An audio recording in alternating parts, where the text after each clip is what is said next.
Good morning. Thank you so much for being here today and welcome to the Business Planning webinar. So my name is Carol Allen and I'm going to be your host for this morning. I want to thank you all very much for showing up today, and for investing the time, this time into yourself, into your business so that you can grow. So, I commend you for that. So we're going to be talking all business planning this morning. That's what we're going to be talking about.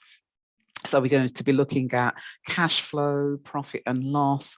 We're going to be looking at, all the various facets of how you plan your business, the pros, the cons, and so on. So it's a 3-hour webinar. And at the top of the hour, you will be getting a 10-minute break so that you can get yourselves refreshed. So, it's going to be quite a meaty webinar, and it's always good if you stay engaged and participate, because when you do that, you enjoy the learning experience a lot more better. So that's what today is going to be all about. So, as I said, for those of you who have just joined, my name is Carol Allen, and I'm going to be hosting this particular webinar for you today. So you will also get a copy of this webinar and also the PowerPoint slides. This webinar is being recorded. I've just clicked the recording button just to make sure that all will go well, and you'll get these sometime next week. I don't know what day, but it will be sometime next week. And, at some point as well, you'll also be getting a certificate for your attendance today, because this particular webinar and most of the other webinars moving forward are all CPD certified. So you'll get that as well for your personal development. So yes, so just a little bit about me, just so you have a little bit of background as to who I am and where I'm coming from. So as I said, my name's Carol Allen, and I have been in education for 25 years. So I've done a number of roles in education, from lecturer to head of department, right through to principal. So my last role was a principal in further education. That's where I've spent my 25 years. And I taught students molecular science, post-16 students, molecular science. So I also started my first business as a training academy, teaching students, post-16 students, molecular science as well. And I worked with government contracts as well as private contractors as well. I then went on to have further other businesses, e-commerce stores. I had online stores, offline stores. So, I've been in and out of business for a number of years now. And, so I have a wealth of experience to bring to you. So a lot of what I'll be sharing today will come from my knowledge, also from my experience. We'll be looking at the do's and the don'ts as well, just to help you on your way. And I would like to make this as tangible as possible so that you can take the information and run with it. So it would be great if I know where you are on your business journey. Are you a beginner? Are you a pre-start? So you've not actually started yet, you've got the idea, you're ready to start, or you're putting things in place to start. Are you an established business, or have you already started over the last few months? Just put it in the chat box and let me know, please. And another thing as well, if you do see that, there's someone on this particular webinar who you'd like to have a chat with, I'd really appreciate if you just send them a direct message rather than, do it through the chat, because I don't want to lose any of your questions. And I want to make sure that I try my endeavor best to answer everything that you ask. Okay. So yeah. And let me just see. So I am going to come out of your way in a little minute. I'm just going to tell you a little bit about Wenta. Wenta's been around now for 40 years this year. We are in our 40th year. I mean, they say for a business to survive 3 years is commendable, but 40, I mean, it's, phenomenal. So we have done quite a lot in the business world. We are a not-for-profit business. We have got offices in Stevenage, Enfield, Watford, and Luton. We rent out virtual desks, offices, and workshops, and all of our car parking facilities are free. Now, depending on where you are, will depend on whether or not you want to rent a virtual desk. We know that a lot of people were shut down. Well, the whole world was shut down, I should say, in 2020. So a lot of people was working from home. They wanted to now get out of the home back into the office. So that's where a lot of people, have found themselves right now back in the office. So, we rent out office desks, we rent workshops out, depending on what you want the workshop for. There's a lot of skilled people that are doing a lot of practical things, and they need a workshop. So, if you know someone who needs one, then tell them that Wenta's renting them out. So the car parking facilities are completely free.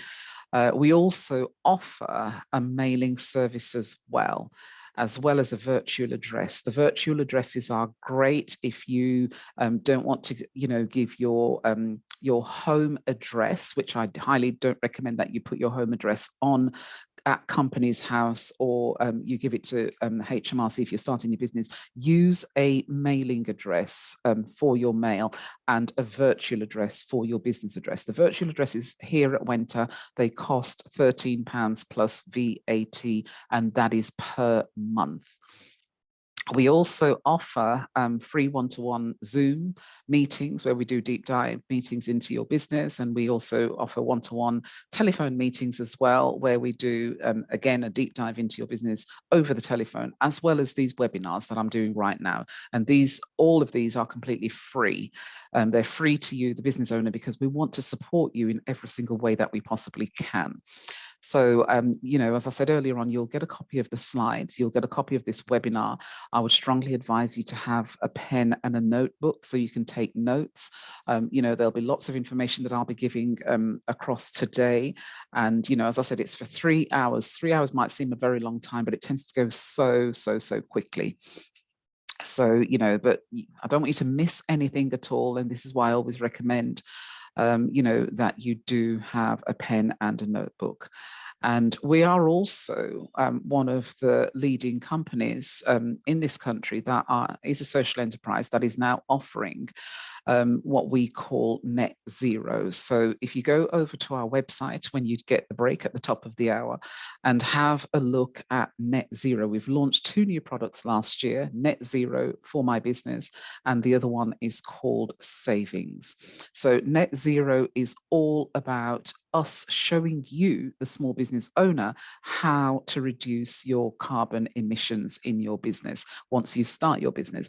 And, we've got a 4-tier level there, and the 4-tier level starts with bronze. Bronze is completely free.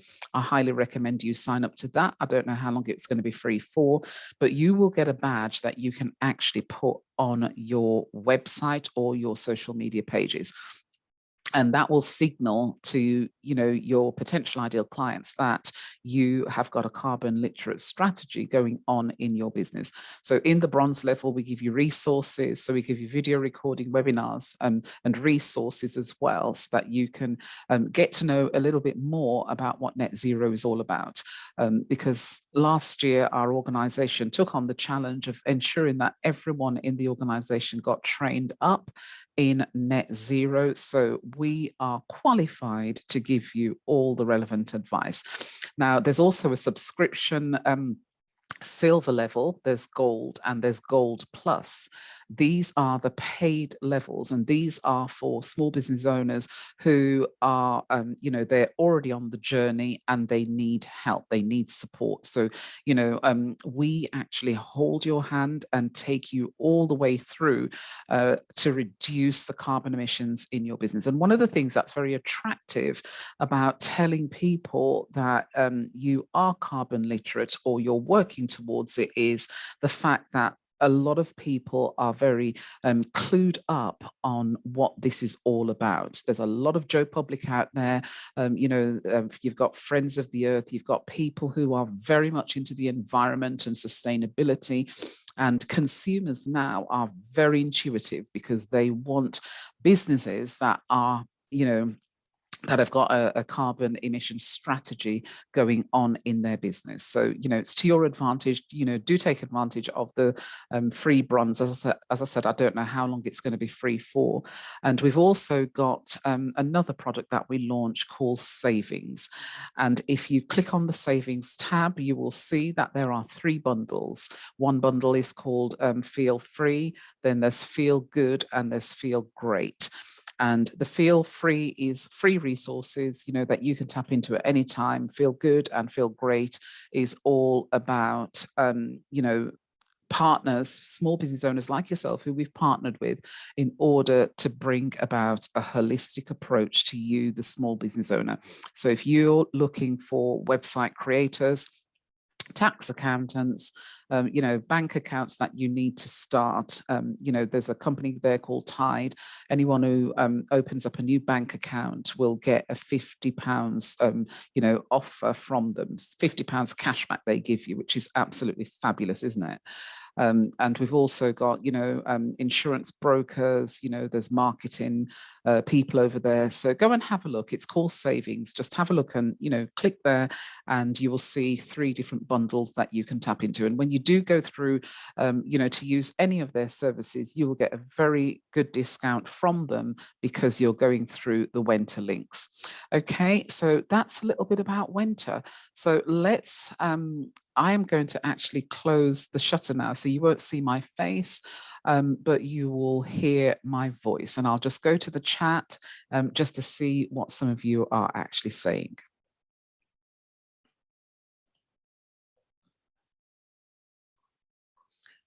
Right, so looking at where you all are in your business, I can see Jeffrey, I don't need to include the passcode for the webinar. What you need to do, they will actually send you a copy of this webinar, Jeffrey.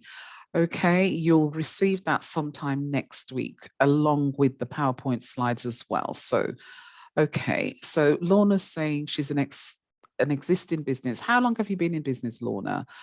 Penny's saying she's a pre-start. Alicia's saying she's a pre-start. Gwyneth, you're a pre-start. Martin, you're a pre-start. Sylvian, hello, Sylvian. I think, were you on yesterday? Is a pre-start. Nadia, pre-start. Joe, hello, Joe. Joe's established 3+ years. Lewis, pre-start, accumulating knowledge for when the idea arrives. Okay. Jeffrey, pre-start. Okay. Lorna's established. How long have you been established, Lorna? And Nush is a pre-start. So it seems like we've got more pre-starts going on here. How do I apply for a business mailing address? You can contact us at info@wenta.co.uk, or you can contact us on 01438 3100 00. So this information will come up at the very end of this particular webinar as well. I'll be giving you information as to how you can make contact with us. So, okay, Lorna's saying she's been established over 25 years. Wow. I have 2 businesses, she says. My latest business are 6 years and 3 years. That's amazing. Congratulations on 25 years. I hope you've celebrated. So Sylviane, yes, so you were with us yesterday, Sylviane. Okay, well, welcome back. And yes, Joe, it's very good to have you here again. Joe, remind me, were you the lady that have got 75,000 people on LinkedIn? Are you the lady, or am I mixing you up with somebody else? Oh, okay. Okay. So my memory has served me well then, Joe. Well, thank you so much for being here again. I talk about you all the time, Joe. I tell everybody about you on most of the webinars that I do. Okay. So let's have a look at the objectives. So this is what you're going to get out of today.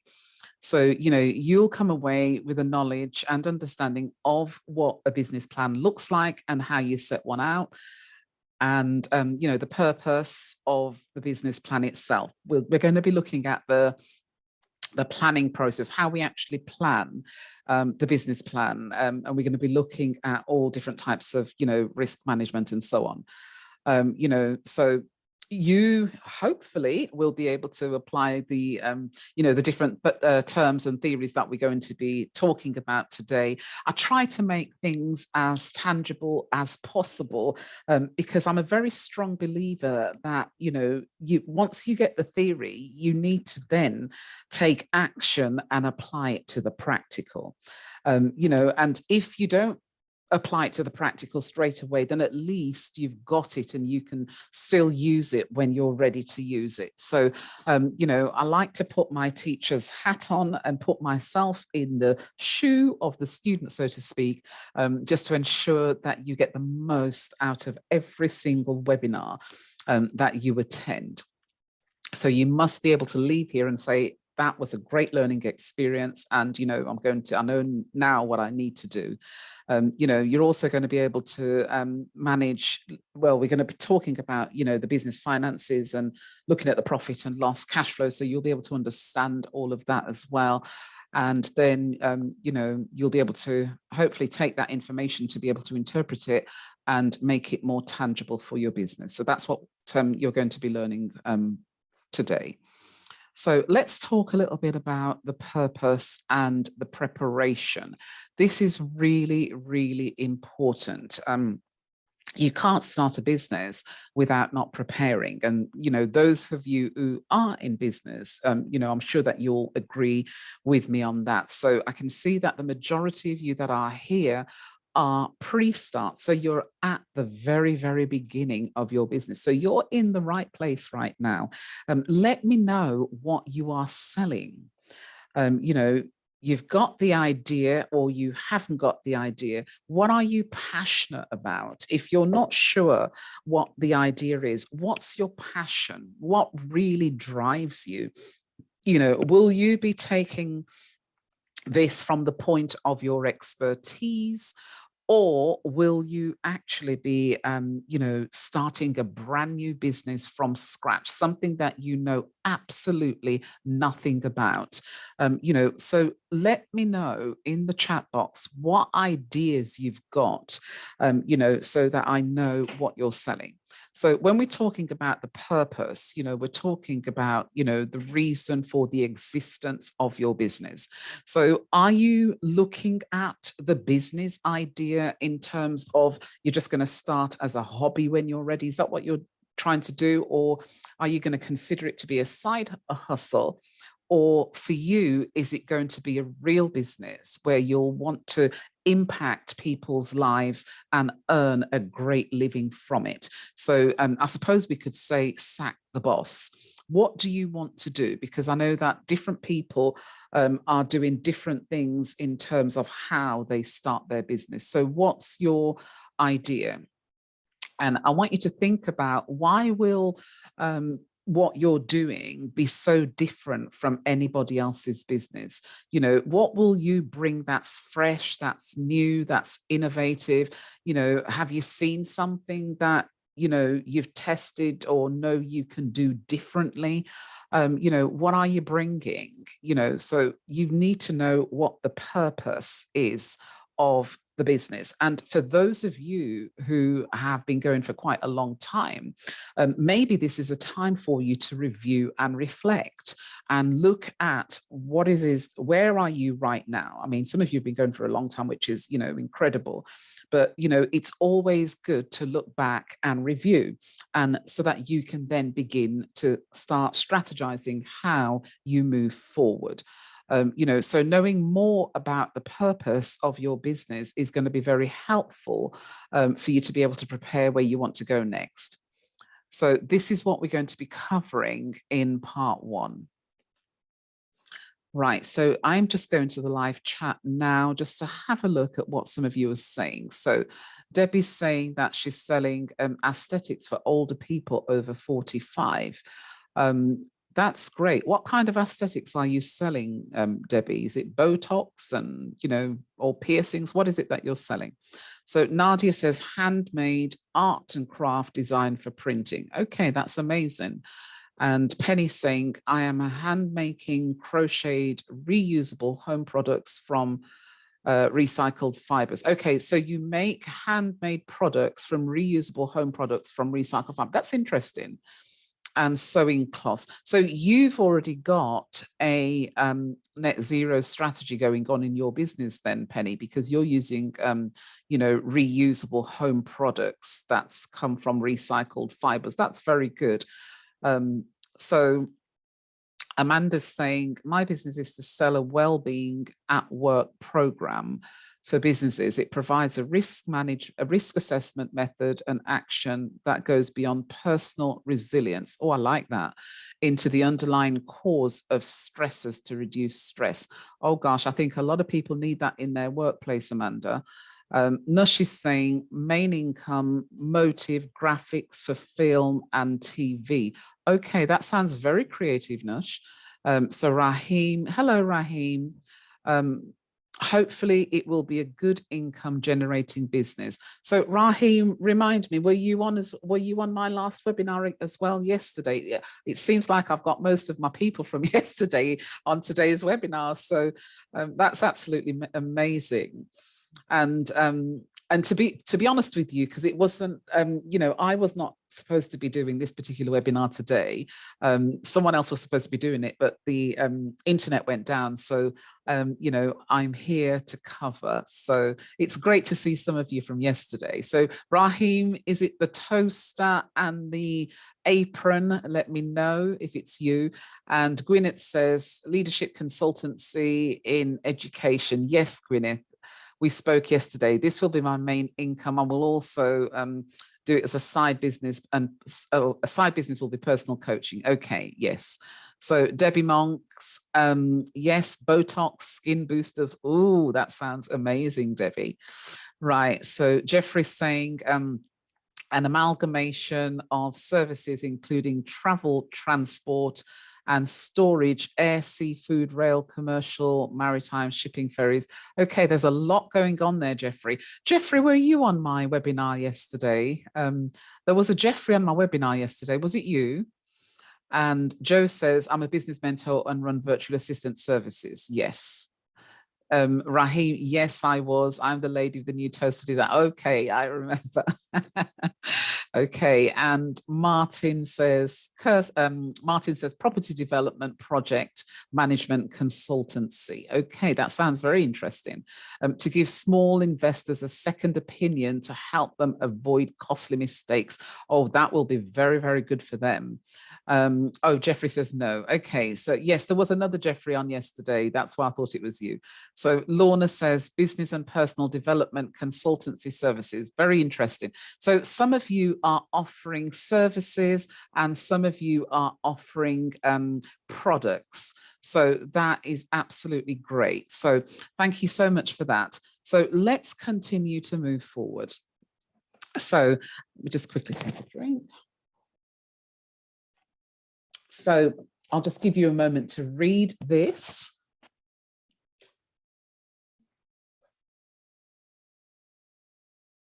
So the purpose of a business plan, a business plan is really all about an opportunity that will help you to structurize what it is that you want to do in your business. And I highly recommend even those of you that have been in business for a long time to write up a new business plan. You're not starting from the beginning. What you're doing is you're getting all of your ideas out of your mind, out of your head, and you're putting it all down in writing. When you do that, it looks and it feels very differently because you want to continuously be inspiring yourself. You want to be continuously updating your knowledge, updating your skills and making sure that you're constantly motivating yourself in your business. And when you write up a business plan, it's something that gives you such a surge of energy, because now you can see that thing that you've got in your mind written down, and it looks totally different on paper than when you've got it all in your mind. Because don't forget, when you've got things in your mind, there's a lot of other things that's fighting for the space in your mind, and you can't cram it all in, and you'll get yourself very exhausted. So, get it down on paper. I remember when I started my first business, it was around 10 years, a little bit less than 10 years before I thought about what it was that I was going to do to expand it out. And when I did expand it out, I made sure that I did that in such a way that I knew it was going to keep me motivated for a long time. So, a business plan can be written at any time, and it doesn't matter how long you've been in business. And, it's a good asset to have as well, because it keeps you on track with where you want to go in your business. And it helps you to stay organized. It helps you to stay submissive to yourself and to that plan.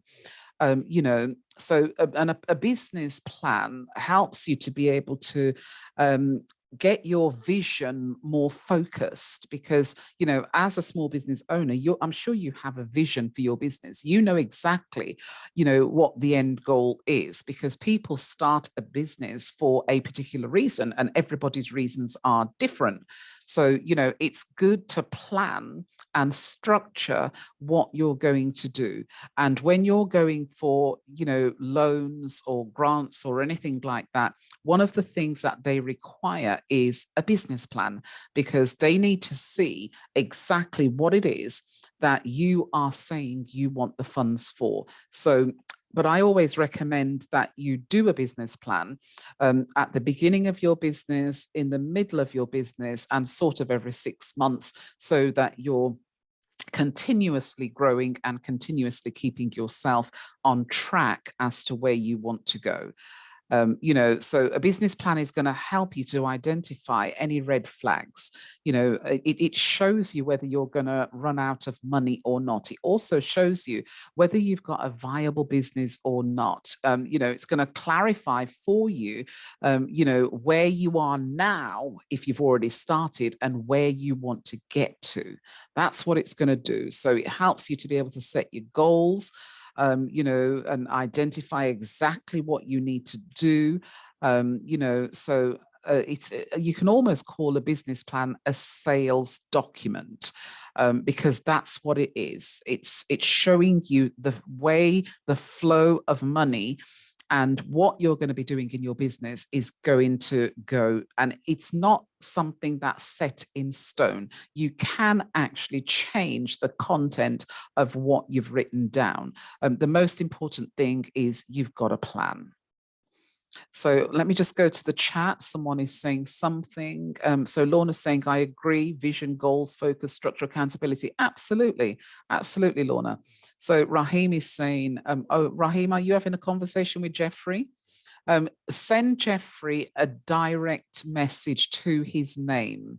And that way it doesn't get mixed up with anything that, any questions that anyone wants to put in the chat for me, Raheem. So that's what a business plan is going to do for you. So let's have a look at, the people that you'll potentially be partnering with. Because if you're working with others, or you intend to, collaborate with partners, these partners want to see some sort of a document. There's people that are looking to go to angel investors to see if they can get a loan. We have clients who need, loans of up to 100,000. So these people have got to put a business plan together to take to angel investors. We've got clients who are going for 25, 30, 40, 50,000 pounds, and they're going to banks and so on. So, business plans are necessary. But even if you're not going for any money, it's still a great idea to write up a business plan. And, I'm sending out business plans to our clients all the time. And they're not applying for any money, but what it's helping them to do is get their house in order, so to speak, so that they have some direction. They've got some focus as to where they want to take their business, and they know exactly how to move forward.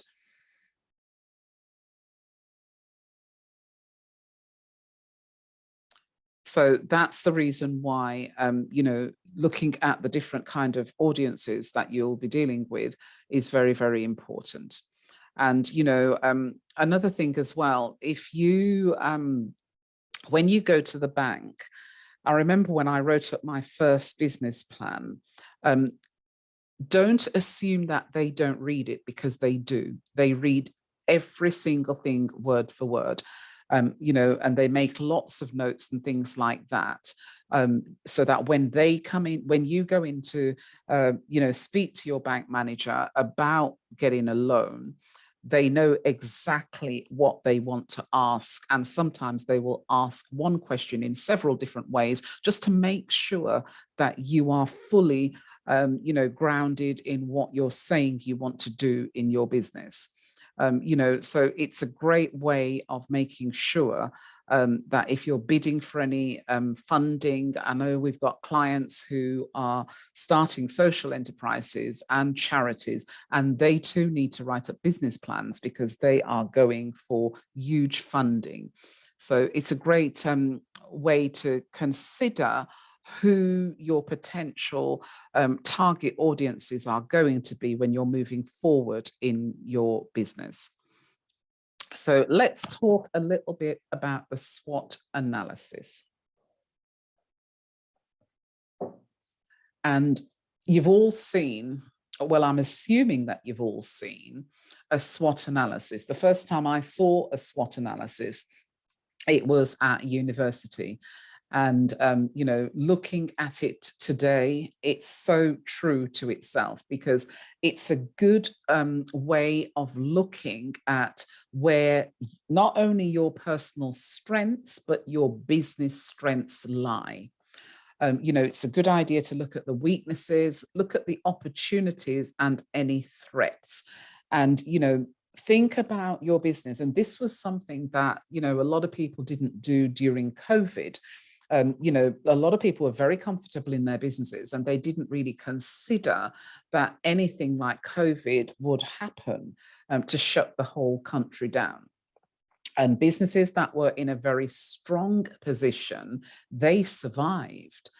Businesses that had already got an online strategy going on were the ones who survived, because they were able to, transfer themselves straight from offline onto online immediately without any problems. Whereas others who had a lot of weaknesses that they didn't address struggled to do that, and a lot of businesses went under. They didn't survive. So when you're writing up the plan, it's important to consider, what are you good at? Because what you're really good at is not really where your biggest focus is. It's the weaknesses. Look at the things. You know exactly what you're good at already, without anyone having to tell you that. But what is the weakness of the business? What do you need to do in that business in order to be able to ensure that those weaknesses are going to become strengths? What will you need to put in place to mitigate, any issues that you can possibly think of that might have an impact on your business? And if you've got lack of skills, yesterday I was saying that there's a lot of people planning to, create a website. If creating a website is not your strength, then outsource it. Outsource it to people who knows how to create a great website, because when you're thinking of creating something like a website, you need to understand coding. You need to understand search engine optimization in order to ensure that you have put the right information into your website, which is going to help you to get onto the top pages of Google when people go to search for your services and your products. So look at your weaknesses. Some people are time poor. Some people are working full time, but they don't really have very much time to spend in their business. So what can you do to be able to help yourself? Can you bring someone else in to assist you to get certain things done? Can you outsource certain things to, again, assist you to ensure that those things are being done? What can you do? And these are the things that you need to think about. You've got to look at, where you can become strong, and mitigating a lot of the weaknesses, more often than not, is not very difficult. Some of them will cost you money, but then it's your business. You can't really look at it as something being expensive. It's better to look at it as that whatever it is that you're going to spend money on is going to help you to grow. That's how you've got to look at it. Look at it for the long term. It's a long-term investment, because if you're looking at your business from the prospect that it's going to be something that you eventually want to do full time, then anything you do in it is going to be an investment. Look at the opportunities. If you start to network, can you create some opportunities from the people that you're meeting in your networks? Can you form alliances and partnerships with people? A lot of people tend to do this. They go to networking meetings and they go to, event meetings. That's going to help them in their business. And they meet people that they never thought they would have met. It's also a good idea to attend events, not just offline, but events online as well, because by doing that, you get to network with people, you get to meet people that can add value to your business, as well as you adding value to their business. So think about, the experiences that you can encounter if you're looking at how can you create opportunities in your business. Look at your business in its entirety. That's something that we help you to do here at Wenta. And if you would like to book an appointment with me for me to be able to go through your business in its entirety, I'd be quite happy to do that. You can contact us at info@wenta.co.uk. I'll be giving these details again a little bit later on, and we've also got the contact details on a slide near to the end of this webinar. So, many businesses, have all sorts of different plans that they want to achieve. One of the other things that you need to consider is, are there any threats? What could potentially come up that's going to have an impact on your business? When we talk about Brexit, people didn't realize the impact Brexit was going to have on their business. And for some people, it actually knocked their business for six. So you've just got to look at and really be so focus driven on what is it that is in my business that could potentially, where I could create some opportunities, what's weak, where I can actually mitigate those weaknesses and make them into strengths, what could possibly threaten my business. And we spoke about this as well for those of you who did attend my webinar yesterday. So, you could look also at your internal strengths and weaknesses, as well as the external ones as well. It's a good idea. I know that the news isn't the greatest thing to listen to because there's always a lot of bad news, but it's important to know what's going on, because if you know what's going on and you are informed, then you will know what impact certain things will have on your business. So it's important to be in the know, because then you will know how to plan correctly and effectively, so that you're setting yourself up for success. So let me just see what you're saying in the chat. So Lorna's saying, I thrived in COVID. However, my personal family circumstances impacted my business in a major way. So I'm sorry to hear that, Lorna. So with the SWOT should consider both the business and your personal circumstances. Well, your personal circumstances, because the SWOT analysis is looking at you on a personal level as well as you on a business level as well. You can actually apply this concept, Lorna, to both personal as well as business. So you can use this for that as well. It's not necessarily just business alone, because to be honest with you, if we're all honest about it, when you have things going on in your personal life, it does actually affect your business life. So, Lorna, I totally agree with you, but you can actually apply this to that as well. I'm just focusing it more on the business side. So Lorna's saying the SWOT changed radically when having to take care of family. And I can appreciate that. I really can. But you can consider that as well. So let's have a look at the pastel analysis. And you can see in the orange bar what it actually stands for. And what I would like you to do, this is an activity for you this morning. Think about, have a good read of this and look at it and ask yourself, and put it in the chat box for me. Just let me know, is there anything that you can see right here that could potentially have an impact on your business, even at the pre-start level? So I'll give you a moment to read that.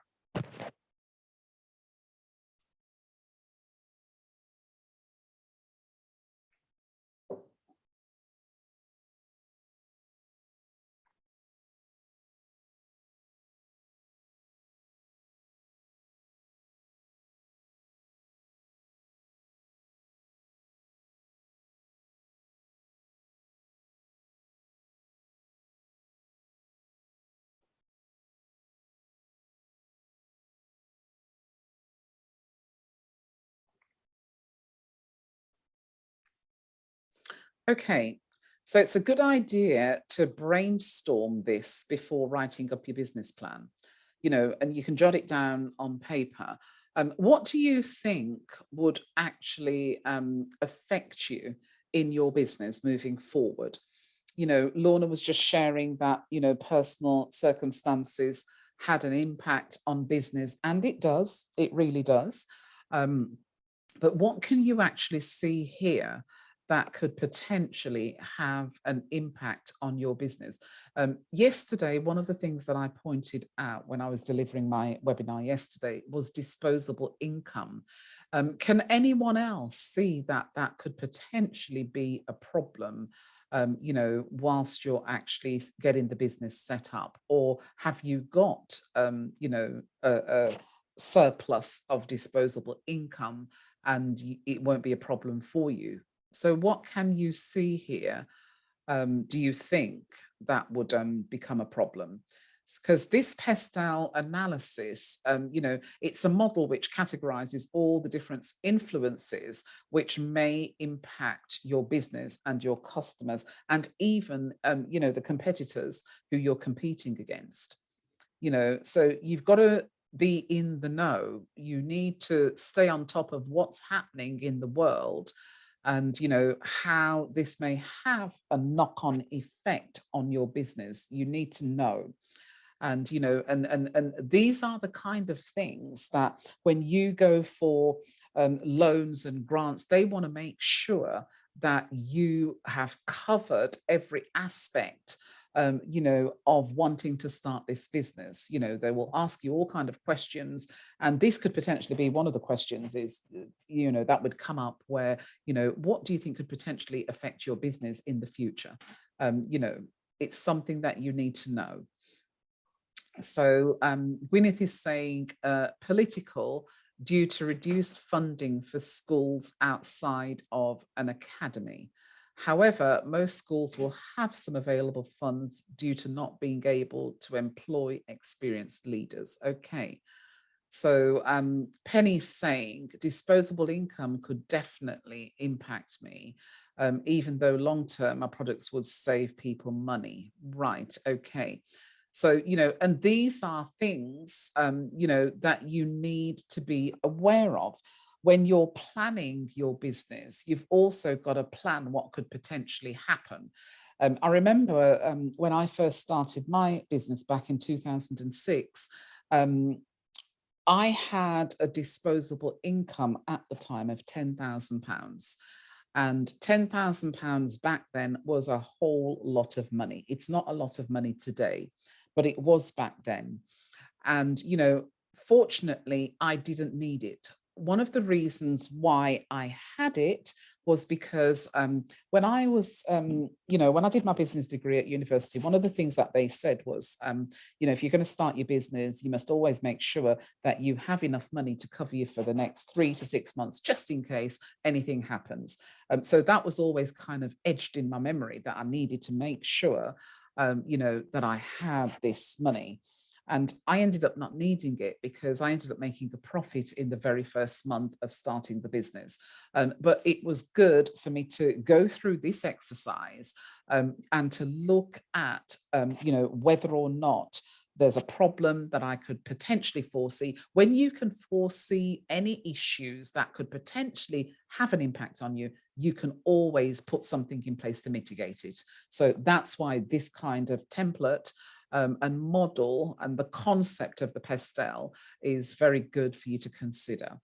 So Debbie's saying, I have to do extra learning up to degree level as new laws coming in for aesthetics. Okay, this is going to cost a lot of money.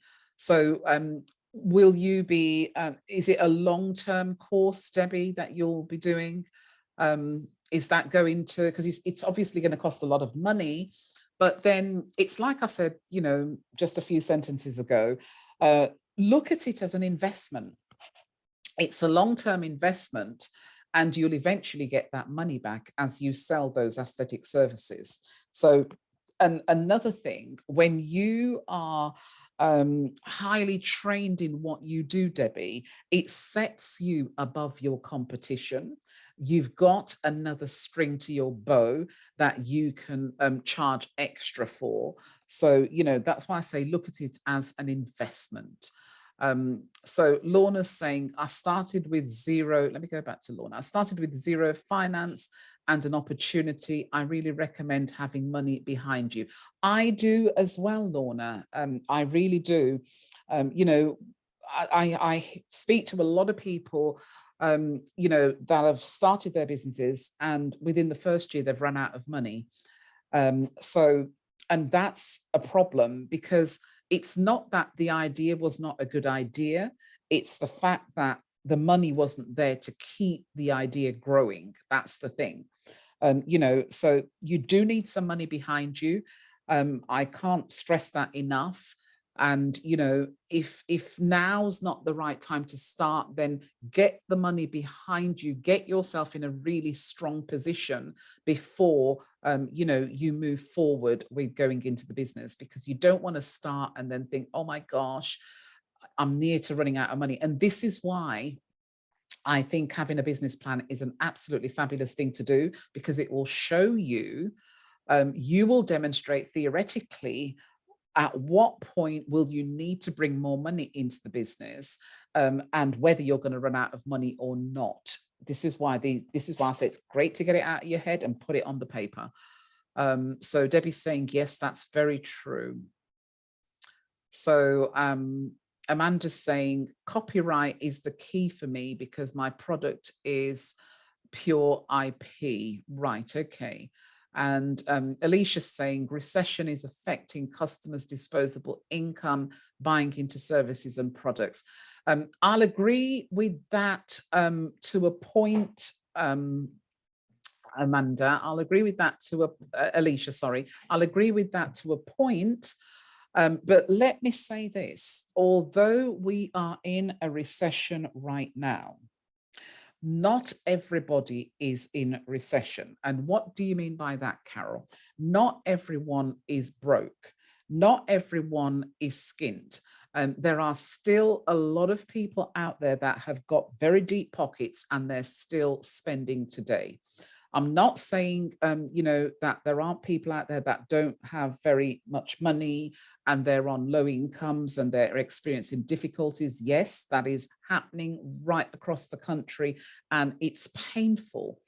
But there are still a lot of other people out there that are spending like there's no tomorrow.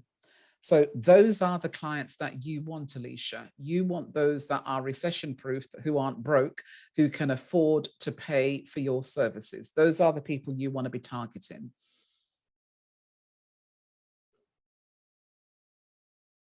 Yes, I'm glad that you agree with that. So let's continue to move forward.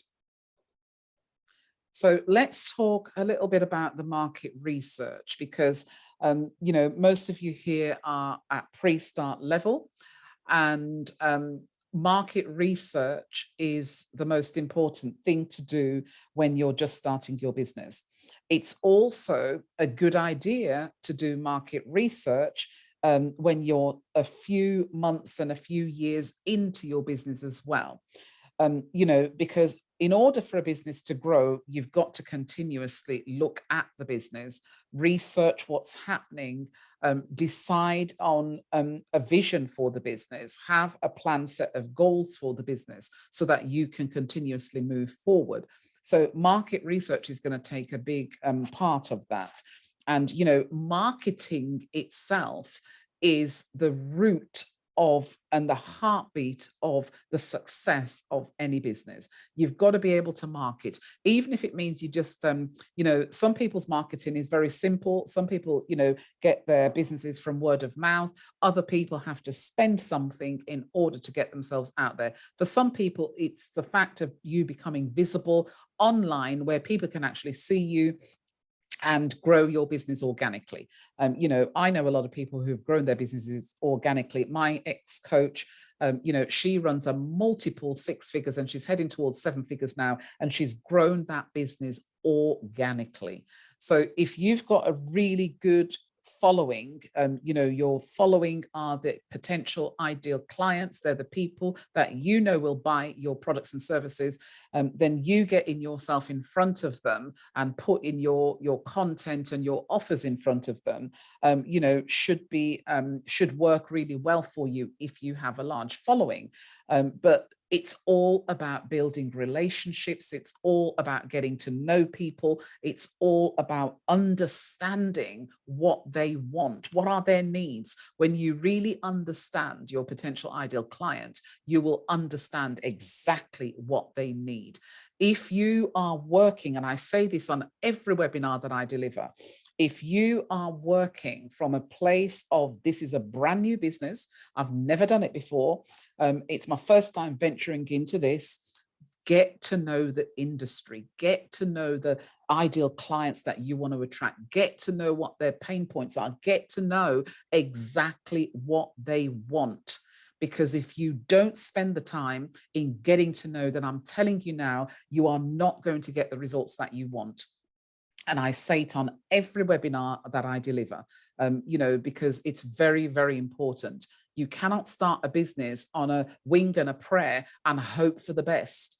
That's not the way to start a business. You want to start a business with intention, with vision, with focus, with drive, with direction, knowing exactly where you want that business to go. You're the driver of this bus, nobody else. So let me see what you are saying in the chat. So Amanda says, when you say have money behind you, how much is ideal? Amanda, it depends on your business. And the reason why I say it depends on your business is because we've got clients here who are starting businesses where they need 100 grand to start. We've got other clients who are starting businesses and they need 25 grand to start. So it depends on what kind of business it is that you want to deliver. And it depends on the kind of products that you want to sell.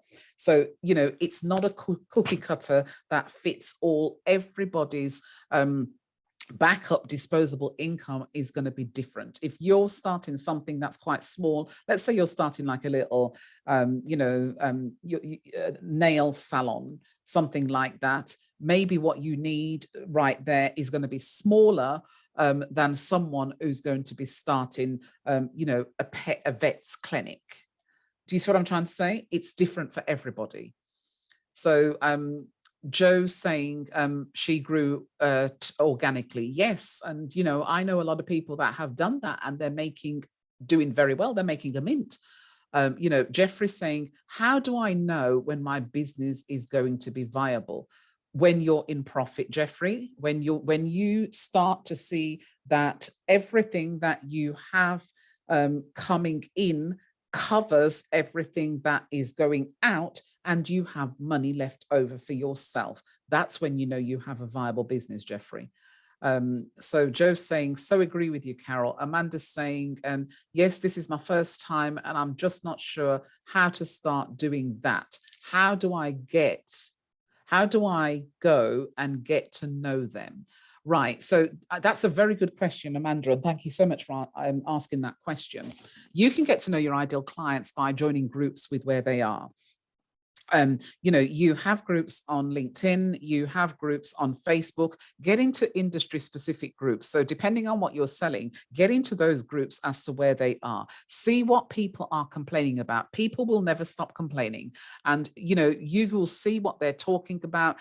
Get involved in conversations and people will begin to talk. They're already talking right now, even as I'm speaking in groups, but you can get involved in conversations with them. So again, it's you doing the groundwork. You've got to do something. You've got to move something and shift something in order to get to where you want to get to. So, get into the groups with where they are, get onto the pages with where they are, and you will see the kind of things that they're saying. So Lorna says, oh, Lorna, are you having a conversation with Amanda? Hi, Amanda, a finance just. Okay, guys, if you would like to speak to anyone here on the chat, I would strongly appreciate if you could send them a direct message so that they can speak to you and you can speak to them. Because when you put it in the chat box, it it prevents me from seeing the questions or anything that you want to say. Right, okay. Amanda, are you speaking to me, Amanda? Do you mean LinkedIn or is that to somebody else? I don't even know. Right, so, right, the chat's not allowing direct messaging. So, if you click below where it says host and panelists, if you click below, I can see all of your names. So can you see the same? Let me know if you can see the same, because if you can't, okay. I don't know why that is then. Because the way this is actually set up, it's so that you can all, if you need to speak to someone, you can just click on their names and send them a message. I don't know what's happened there then, Lorna, I don't know. Right, so we are now at the top of the first hour. We're going to take a break. Please don't shut your computers down, but just pause and we will be back at 10 past or 11 past 11. I'll see you shortly.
Welcome back. So talking about the market research, here's a list of some things that I believe that you need to know. So, when you do go to apply for any funding, or even if it's a grant or if it's no funding, you still need to be able to know your market research. You need to be able to know what impact the market is going to have on your business. You also need to know, if you are using it to go for funding, you'll need to know like a list of different types of questions that, an investor could potentially want to ask. You'll also need to know and fully understand how big is the market. You can find that information out just through doing a Google research on that. Google will always tell you how big your market is, and you could even drill even further down by saying how big is the market in the UK, or how big is it globally. It's entirely up to you.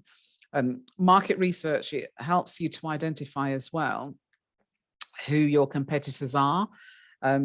What are they offering that's maybe not as good as what you're offering, or maybe that's better than what you're offering. It will help you to identify, what kind of price points, but then, because that's when we get into competitive pricing. My belief in terms of pricing, you price according to the value that you're going to offer. So it could potentially be that what you might price up might be more than what your competitors charge. And that's not something that you really need to concern yourself about, because you could have a competitor who's not as good at what they're doing as what you are. And yet, if you price competitively or price according to what they're pricing, and you're offering a better service, you could be doing yourself an injustice. So, and that's why I say you won't always necessarily need to have to price competitively. It could be that you look at the value that you're adding in comparison to the value that your competitors are adding. But your focus is on income producing activities rather than worrying about what your competitors are doing. And you want to know who your ideal clients are. That will come out in your market research, because sometimes when you go to do market research, it could be a poll, it could be a survey, it could be that you're selling food and you've brought something out on the street for someone to taste. We see market research going on even in supermarkets when they're trying to sell specific things. They have things cut up on a plate and they're offering it to people as soon as they enter the store.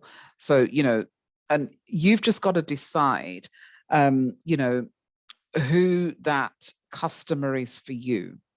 What does that customer want? What's their pain points? What have you got that can actually solve that problem? A lot of that will also come out of the research that you do. You could potentially go out to research something and then end up finding out something different that you didn't even consider that you were going to find from doing the market research. So market researching is very, very important.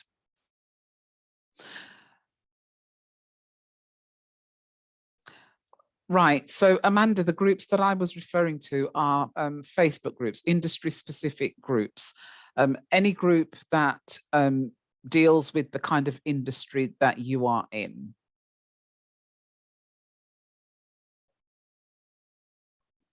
So let's have a look at ways of how you can actually carry out your market research. So, there's such thing as a primary research and a secondary research, and you can carry out your research through personal surveys.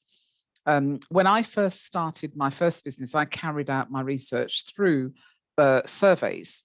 I got a friend of mine, there was two of us, we went out on the streets. This was an offline business, by the way, it wasn't online at the time. Went out on the streets with a list of questions that we wanted to ask people, because we wanted to know whether or not, this business needed to be in this town at this time. Did people want it? And a lot of people were saying, yes, it was required, they needed it. And, the moment we started, as I said, within the first month, I was already in profit. So, carrying out personal surveys is a good idea. People still do them now. Sometimes when you go into your towns, you'll see people, they're under a little tent and they're carrying out surveys, utility surveys. I've seen that, in the town that I live in. And they ask you questions, what mobile provider do you use? What, gas provider do you use? What electricity provider? And they ask you all these questions.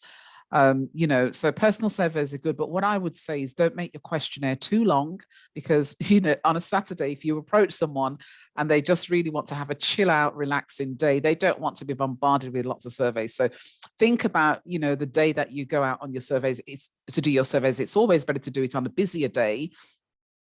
Because more often than not, you're going to get a lot of people say they're not interested, but then you'll get other people that will say that they are, and they will, be happy to oblige. But don't make your questions like 20 or 30 questions. I would say don't ask any more than about 10 questions. I think that should be enough. Telephone surveys, I don't know how you feel about telephone surveys. When someone actually calls on the telephone, on your mobile, and they try to sell you something, how do you feel about it? Let me know in the chat. How do you actually feel when you get a phone call from a total stranger and you can hear lots of people in the background because they're in some kind of a call center, and they're saying something to you like, you are with EE, and you're thinking, no, I'm not. I'm with Vodafone, I'm not with EE. And, they're telling you all of this and you're thinking, where did you get my number from? Why are you irritating me today? And, how do you feel when you get, right. So let me see what some of you are saying. So Amanda's saying, not great, I hate it. Sylviane saying annoyed. Joe saying, I don't love it. Nadia saying, hate this. Gwyneth is saying immediately annoyed. Joe saying cold calling is very hard. I know, worked in sales. Yes, it is hard. And you can't really build a relationship with someone as such when you cold call. But one of the questions that I always like to ask them is, where did you get my number from? Because I know that my number was sold to the company, you see, so I do ask. But I personally don't like it. I almost feel like it's an invasion of my privacy, and I don't like to entertain the conversations after that. So it seems like you're all kind of thinking a bit similar to how I think. So Jeffrey's saying, does this mean that the surveys costs money? No, you can do free surveys. Well, if someone rings you on the phone, if someone calls you on the phone, what has happened is your number has been sold to that company, and then that company will try and sell their product or service to you. So in that sense, they've actually paid for your number, but on the street, no, it's just a questionnaire that they ask. Or you can do internet surveys. In Facebook groups, they allow you to, the admin of the group will often allow people to post. And if they allow you to post, you can actually do a poll in a Facebook group, or you can put up a survey. And you can also ask, the permission of the admin if you want to do that as well, if they don't do it. Focus groups, I would say, are specifically for people who are focused mainly on doing something that's going to affect a lot of people. Like I've got a couple of scientists, and they're creating vaccines and things like that. So they will need focus groups to discuss, the way forward, to discuss, the content of the vaccine and all the testing and all of that. It's very scientific. So focus groups are good when it's something that's really, really important, that's going to have a major impact on a lot of people. So think about, what kind of research you want to do, or it could be that maybe you could find out a lot of information just by going to a library, or looking at journals, or going to company's house, or, listening to the news, or, whatever it is that you're doing. So some of the answers to your questions, about the industry may be available through different types of research. So you've just got to figure out which is going to be best suited for your potential ideal client. You've just got to figure that out. So, and look at what's already been done. Look at data. Data will always help you to know whether or not what you're going to offer is a good idea or not. But when you're writing up questionnaires, be really thoughtful about them. If you're doing something that's going to be very sensitive, if you're offering a service that's going to be very sensitive to people, be really, really conscious of the kind of questions that you want to ask. Nadia is saying, what research would you recommend for selling handmade items? Well, you could do that in a group. You could join a Facebook group, Nadia, and you could do a poll where you're just asking people what kind of handmade items do they often buy, and where do they buy these items? It could be that they buy them on a market stall, or they buy them, in a particular type of shop. What I would say, any questions that you ask, make sure you're asking the right question, because you want to be able to get the right answer. So Alicia's saying, what about concerns of people taking your business idea during surveys?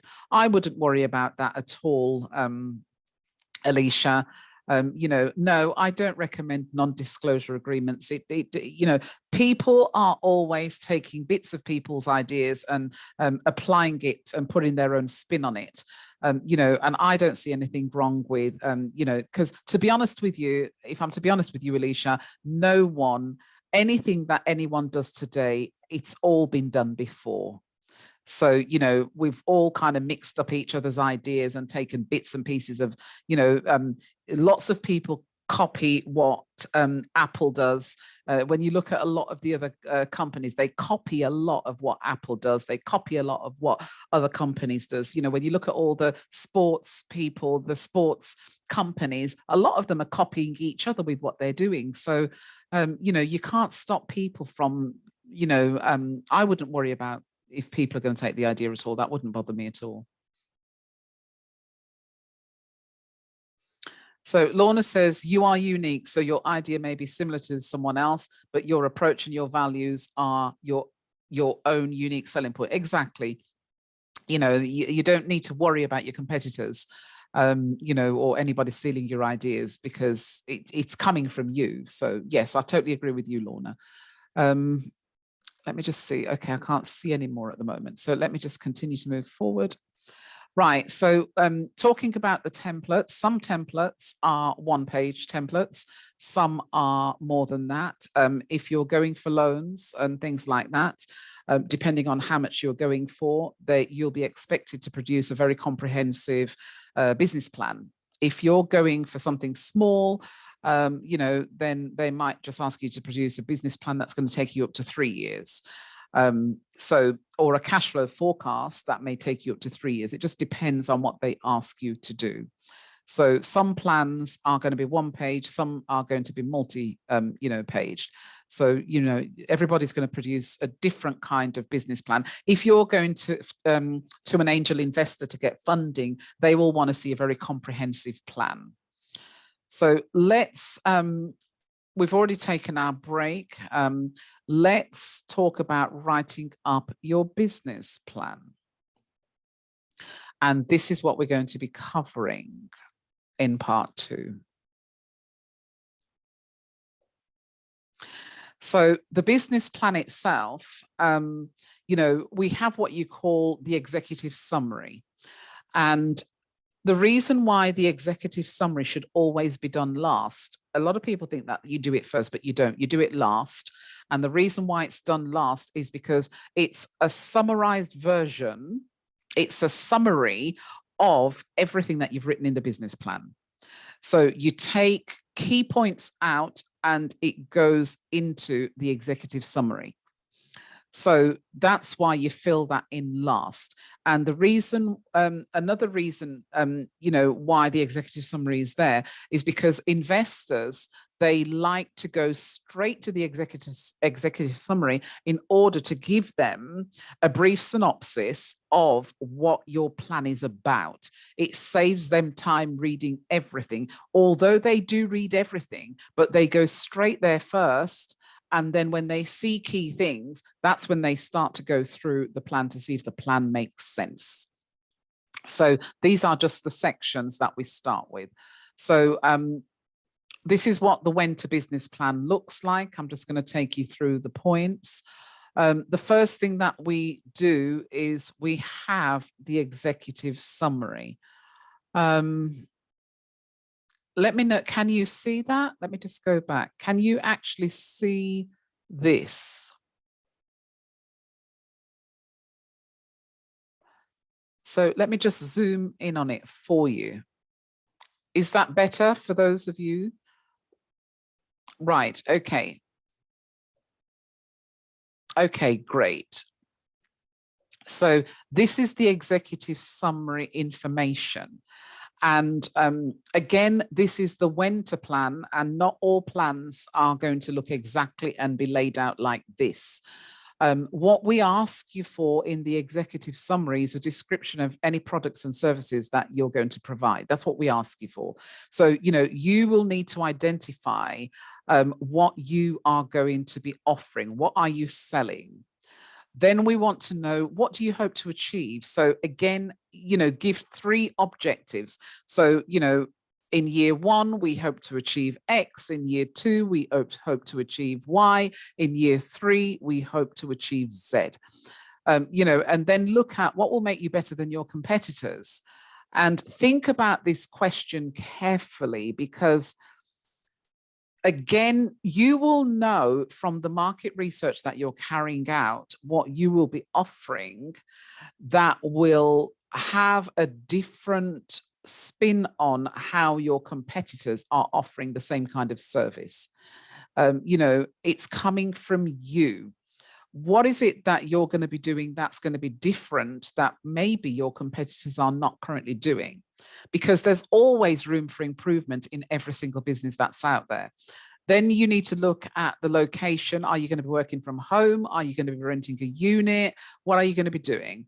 And then you need to identify your levels of sales, your profit that you're going to be making in the first, when it says first and subsequent years, year 1, year 2, year 3. You can just give a figure for year 1 and then the subsequent years after that. And how much money is required to start the business. So it could be that you've got 20,000 to start the business, but you need to borrow 10,000 from the bank. So 30,000 is required to start the business. So you've just got to be clear with what you're actually saying.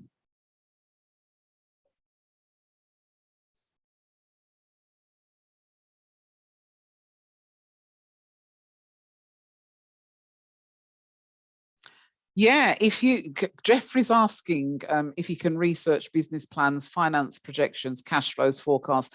There's lots of,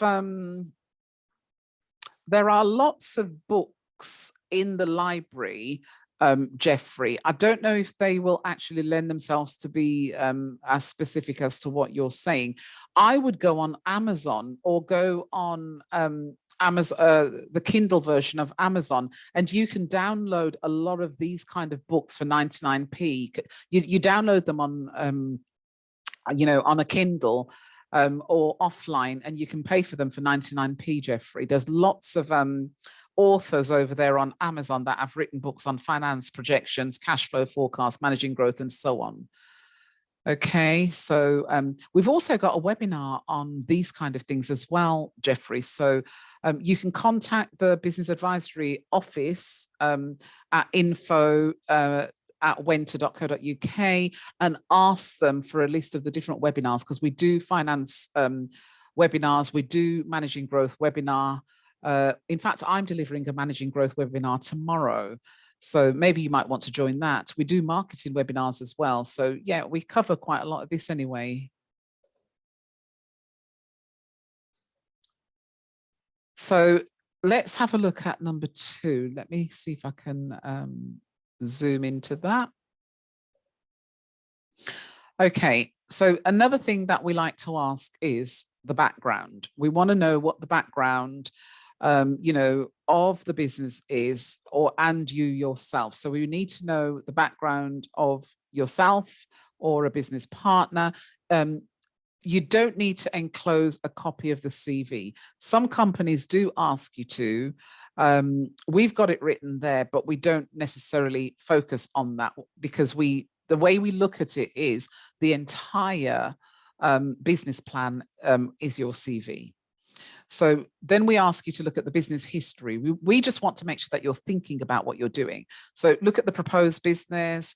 Why have you chosen it? We want to know why.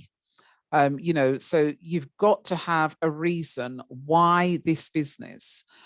What are the unique elements? A lot of people tend to get confused about this point here. Of the business idea. So what is different about the business that you will be doing that maybe nobody else is doing, or maybe they're not going to offer the service in the way that you will offer it? What's different about how you're going to do it, or what you're going to sell? That's what it means by unique elements. What's going to be absolutely different? It's a bit like when I first started my first business, one of the things that I did was I was offering training as well, because I was planning to stand out from everybody else. This is why I don't worry about competition. In fact, competition is very good. And I said this yesterday, competition is very, very good, and competition keeps you on your toes. It helps you stay focused. It keeps you motivated. It helps you to become more creative. So competition is very good. Don't be threatened by competition, but think about what are you going to do that is going to offer your service or your products in a different way. And then we ask you about your knowledge. What knowledge and experience do you have that's going to help you to succeed in your business? And this is why I said earlier on, get to know your industry really, really well. If you don't know it, then get to know it. Get to know your ideal clients. If you're working from a place of your expertise, you should already know them. And more often than not, you are a replica of your potential ideal client anyway, if you're working from the place of your expertise. So, if you are working from your expertise, then you will know that ideal client. You will know what their pain points are. You will know what frustrates them. You will know what turns them off and what turns them on.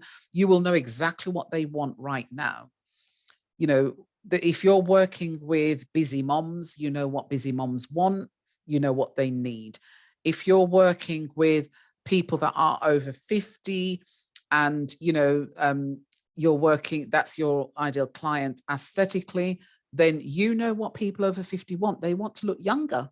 So, you've got to think about who your ideal clients are and what do they want? What knowledge and experience have you got right now that's going to help them to get what they want? And then we ask you to describe your business's objectives for 12 months, 24 months, and also 3 years. So let me just go back.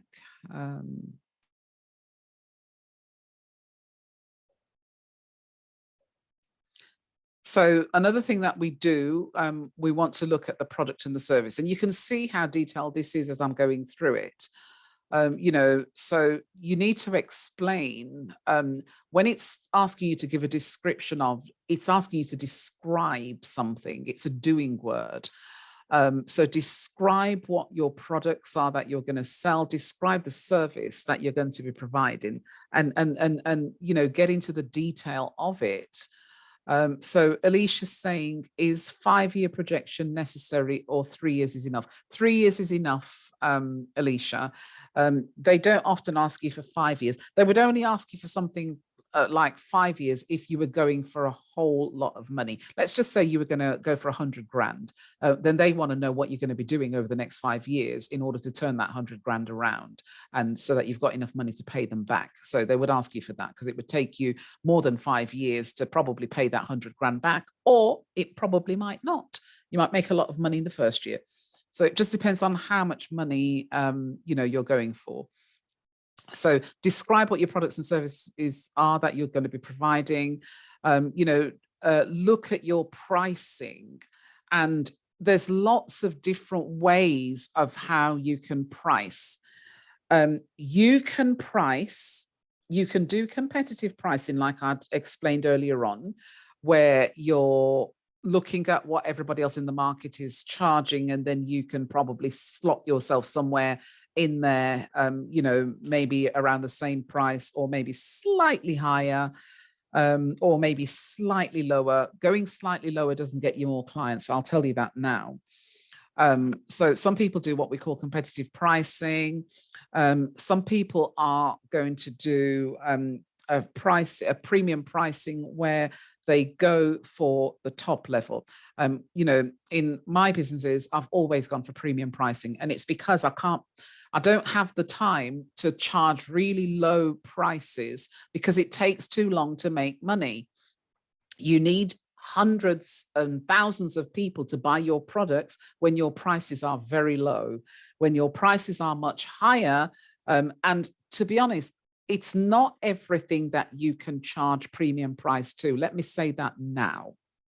There are some things that are cheap and cheerful, and you can sell them and it's not a problem. The thing with that, you're going to need a lot of people buying those things because the price points are low.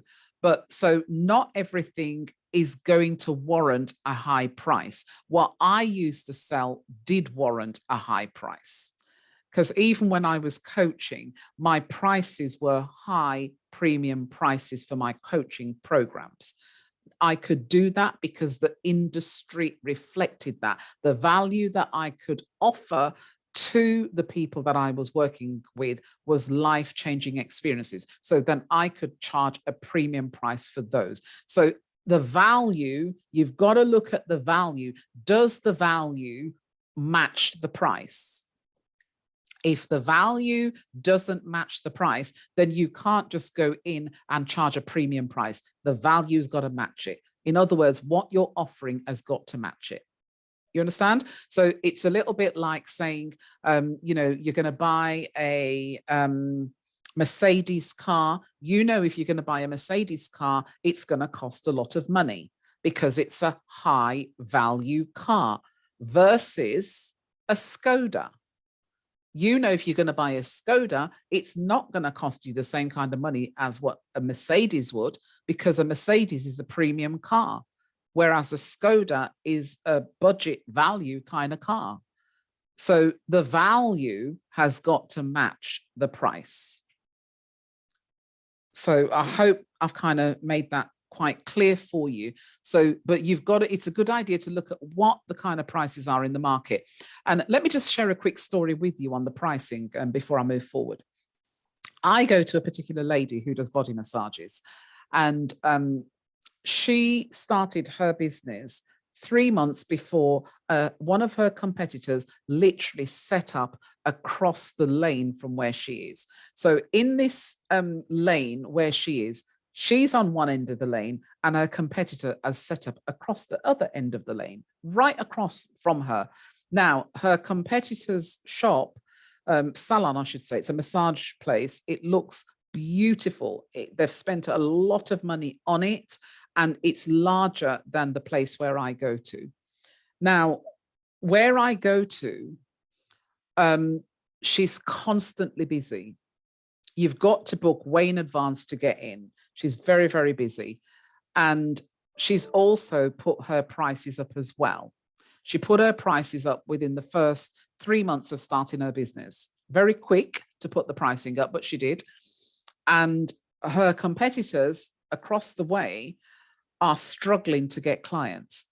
Now, they can't understand what she's doing right because their shop looks much nicer than hers. She has also put the prices up. Her shop is smaller than theirs, but yet she's absolutely chock-a-block busy. And they will sit in that salon, they're twiddling their thumbs, waiting for someone to book in, and they don't understand what she's doing. And I'll tell you what it is. It's because of the way she's marketing her business. So because of how she's marketing her business, because of the services that she's offering, because it's her and people like the way she does what she does, she can charge the premium pricing that she's charging because she put her price up within the first 3 months, whereas the other person across the way has reduced their prices to try and bring in clients because they're struggling. So this is the point that I'm trying to make. And that's why I say competitive pricing isn't always a good thing. Sometimes if you know that the value that you're adding is going to be great value, you can charge according to what that value is. So, and then what we ask you to do is to look at the product and the service cost. So how much is it going to cost you to offer the service or the product that you're going to sell? What is it going to cost you to buy it or create the thing? Or, what is it going to cost? If you think about a cake, and we're going to be talking about cake a little bit later on, or a company that sells cakes, how much will it cost you to create the product before you then add some extra, money on top in order to make a profit?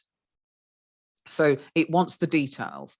And then think about your suppliers. Think about who is going to supply you with the products in order to ensure that you can run your business. Now, here is the information on the market. And I'll just give you just a minute or so to read that.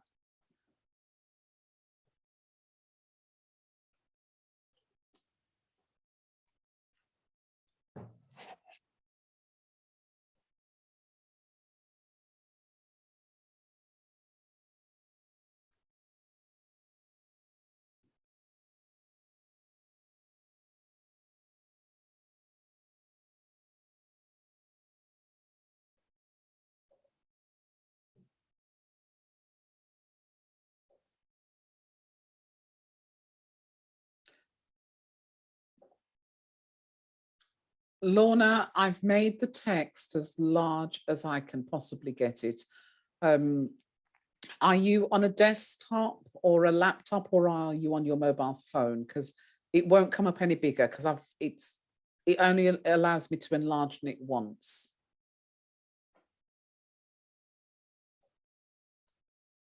So as you can see, the market research is very comprehensive. It's always the biggest part of your plan. And, there's a lot to go into the market research because you've got to describe what kind of research you carried out. It's asking you to identify, was it secondary or was it primary? Did you go to trade magazines? What did you do? And then it's asking you to analyze the results. So the data from the research should help you to explain what you found out. And these findings, the things that you find out, should consider the market, the customers, and the competitors.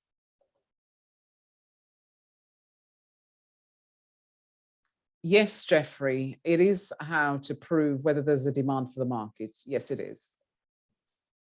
So then, you need to look at the market share. How big is it? And, if the market's big, that's great. Some markets are very small. Some niche markets are very, very small. So if it's big, that's very good for you. It means that there's plenty of room for you. It's asking, what are the market trends, any key influences on demand? What market segments will you target? Which bit of the market are you going to go for? And I always say, whatever it is that you're going to do in business, make sure the clients that you're going to attract, they can afford to pay you. If you are focused on trying to attract people that can't afford to pay you, you're not going to make any money in your business.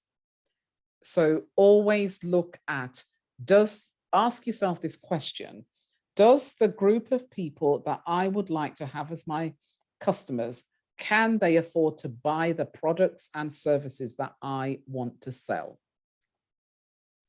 If the answer is no, then you need to go back to the drawing board. If the answer is yes, then you can surge forward with what you want to do in your business. Then you need to consider your competitors. You need to know who they are, and only compete in a like for like. If you are going to offer a business, say like Amazon, Remember, that's a multi-billion-pound business and they float on the stock market. You're only just starting out. And although you might be selling a similar kind of products to what you see on Amazon, you haven't got the experience, the years, the skill sets yet, and all the other factors that come into play that Amazon has been able to build up over the years. You're not there yet. So don't look at Amazon and compare yourself to them. Don't look at any other business that's been going for years, that's doing really, really well, and compare yourself to them. So Jeffrey's saying, how do I know my customer well? That's a very good question, Jeffrey. The way you get to know your customer very well is if you're working from your place of expertise, you will know who they are, you will know what they like and what they don't like. Let me know, Jeffrey, if you're working from your place of expertise or if this is a brand new type of industry that you're going into that you've never been in before. If you are not working from your place of expertise and it's a brand new industry, then you will need to do a lot of research around the industry, around the kind of client, get into Facebook groups that are industry specific to where these people are, look at the kind of things that they're complaining about, look at the kind of things that they're saying, get onto pages which you know that are, again, industry specific. There, I tell you, Facebook is an absolute goldmine for finding out information. LinkedIn is a goldmine as well, because you can see a lot of what goes on with other businesses to businesses over on LinkedIn, as well as what consumers are looking for over on LinkedIn. Now, if you're selling particular types of products, and I can't remember what you're selling, Jeffrey, but if you're selling particular kind of products, go and have a look on places like Amazon and see what people say about the review of the products and the kind of things that's similar to what you're selling. See what people say, but getting to know your ideal customer, you can do that through getting up close and personal with them by jumping into groups with where they are. There are hundreds and thousands of these groups online. You'll find them in Facebook, you'll find them in LinkedIn. So, and you get in there, you start to engage. You know, one of the things where people go wrong when they join groups, a lot of times they get into a group and they stay quiet. They don't really do anything or say anything. And there's something called the algorithm that gets triggered every time you're active in a group. And, you know, and you can get to know your ideal clients as well by doing networking. You can network in groups and you can network outside of groups as well. This is how you get to know. So look at what you've got to sell, Jeffrey, and then ask yourself, who is going to benefit from what I've got to sell? And this is where you learn to pinpoint your ideal client. Once you can pinpoint them, look at what their pain points are. Why should your potential ideal client want to buy your services or your products? Why should they want to choose you over your competitor? So, and again, this is where we spoke about having a unique selling point. So you're doing something different, you're approaching it in a different way, different to your competitor. So I hope that answer is helpful for you, Jeffrey. So going back to the competitors, we want to know, you know, what products it is that they're selling, what do they provide, look at their pricing, are they successful, and what's their market reputation.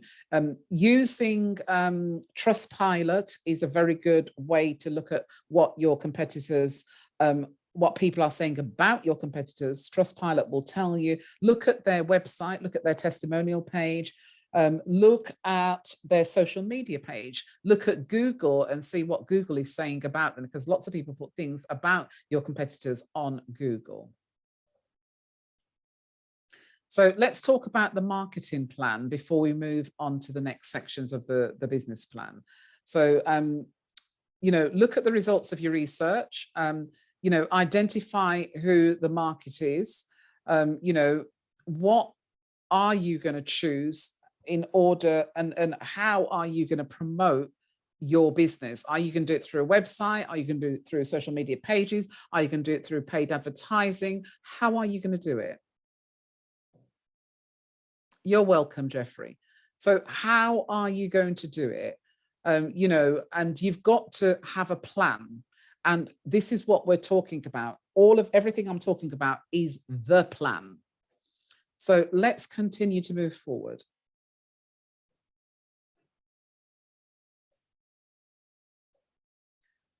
So these are, when you're looking at the way the business operates, think about where you're going to be operating from. Are you going to create a great space at home where you can operate from? Are you going to be leasing premises, or are you going to buy it? Some people do actually buy the premises, and they buy the business in the premises, or they buy the premises to start the business. Some people do that. And then we want you to describe the type, size, location, and so on.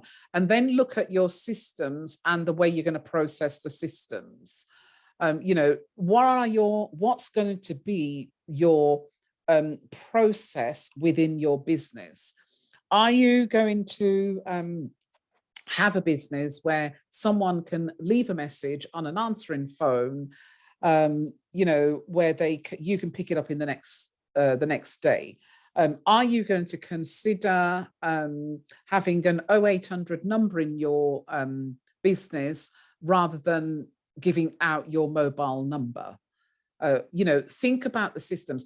Are you going to have systems in place where if someone signs up on your website, they've put their information in and they're going to get something free, will they get a series of emails then to follow up the fact that they've signed up to something on your website? So think about the systems that you're going to put in place and explain how the business will run. And that's where quality control comes under that. Managing customer service comes under that. Do you see what I'm trying to say? So identify who's going to carry them out.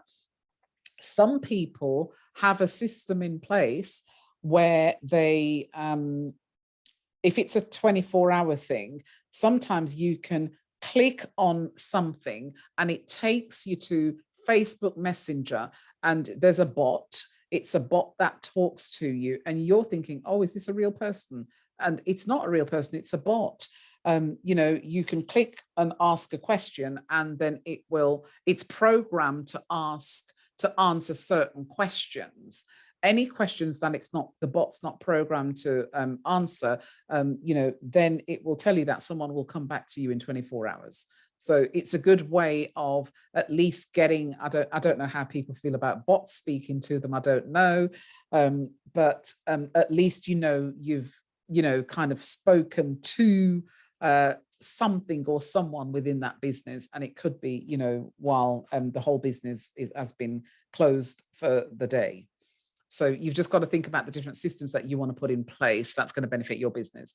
Then you'll need to identify your equipment, vehicles and equipment, if you're going to be purchasing a vehicle for the business, and what kind of equipment are you going to be purchasing for the business. So more of the things to do with legal. Sometimes some of the businesses that you will start will require special licenses, especially something like selling tobacco or importing products and things like that, or selling alcohol. They'll require special permissions and special licenses. If you're going to be doing something from home, where you're going to be bringing Joe Public into your home, then you'll need to ask the council's permission, especially if you're going to be offering some kind of catering service or food service. You'll need permission to use your kitchen to supply those products to the consumer. Look at the different things that you might need to sign up to. It could be that because you'll be collecting people's data, name, telephone number, email, and so on, you will need to register with the ICO, the Information Commission's Office, and get compliant with GDPR. That's really important. And then you think about all your different insurances that is going to be required for your business. And the most popular one is public liability and public indemnity as well. So think about what it is that you want to do in terms of becoming legal. And we've spoken earlier about the SWOT analysis. And on our plan, we do give you an opportunity to, in 8.1, to state what kind of mitigation processes you're going to put in place to ensure that you deal with any weaknesses or any threats that you have. We then ask you to we ask you to write up in terms of the money side. We want to see that you've thought about what it's going to cost you to start. This is a really good exercise over here, by the way, because you will look at, right, what is this going to cost me to start? I think earlier on, Amanda, you asked me roughly how much money do you need to put to one side to support your business? And, you know, it's always a good idea to have 3 to 6 months money put away. You want to give yourself time to get to a place where you can break even in your business. That might not happen in month 1, it might not happen in month 3, but it might happen in month 6. So at least you've got some money coming in to be able to pay all of the bills. Now, if you're working online, you're still going to have some bills because you're going to have software bills, you know, you're going to have hosting bills, you're going to have domain bills, you're going to have website bills. So you're still going to have some bills to pay, even if you're working online. You're going to pay to have your website done and hosting and, you know, getting the domain and all those kind of things. So think about, what is it going to cost you to start this business? That will help you to decide, is this the right time for me to start this business? And then you do what we call a personal survival budget. And, you know, that's, you might be in a great position where you have a spouse that can, you know, cover all of these costs for you and you don't need to worry about it.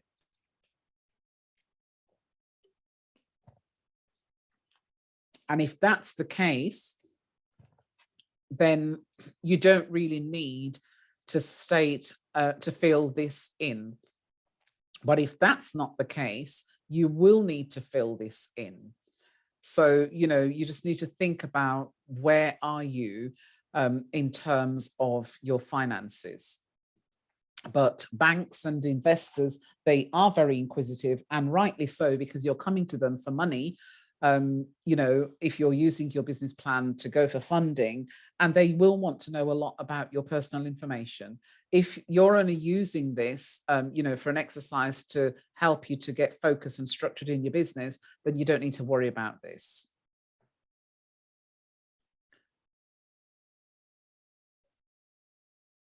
So looking at the break even. So break even in its simple form is the amount of money coming in versus the amount of money going out is more or less the same. If you have the same amount of money coming in and the same amount of money going out, so if you earn £1,000 income through your business and you have £995 worth of bills going out, you've broken even. That's what break even means. Okay, so you're not in profit, not by very much anyway, and you're not really in a loss. So you're not in any trouble financially, but you want to get your business to a place where you're making very good money so that you can eventually fire your boss. That's okay. Thank you so much, Jeffrey. You definitely will get a copy of this. So let's have a look at again, 9.5. We're going to be looking at the profit and loss account anyway, and the cash flow. And, these are two things that sometimes you need to do for us if ever we have funding and our funding's dried up now, it's finished. We normally just ask you for the cash flow, but some companies do ask you for the profit and loss as well, and for you to forecast what you're going to be doing. So you're thinking ahead of how much you're going to earn. And that's it. So we are now at the top of the hour. We're going to take another break. And then we will just come back to this final checks page. Well, we can look at it now before we take the break. So you just got to make sure that you're professional and engaging, and you explain any jargonated words, because remember, they don't know your business. You know your business. You just got to make sure that they fully understand your business if you're writing up a plan for funding. So let's go to our break page, and then we will then come back shortly. So don't shut your computers down. I will see you shortly.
Hi, everyone. We're back.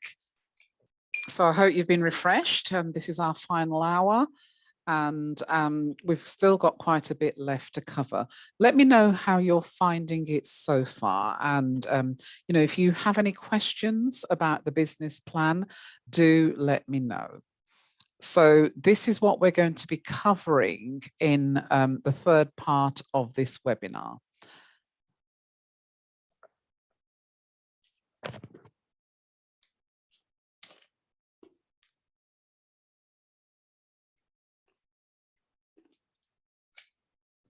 So let's have a look at the startup costs.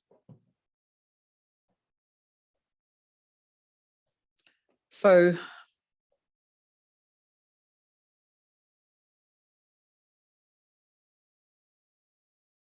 oh, I'm so pleased, Penny.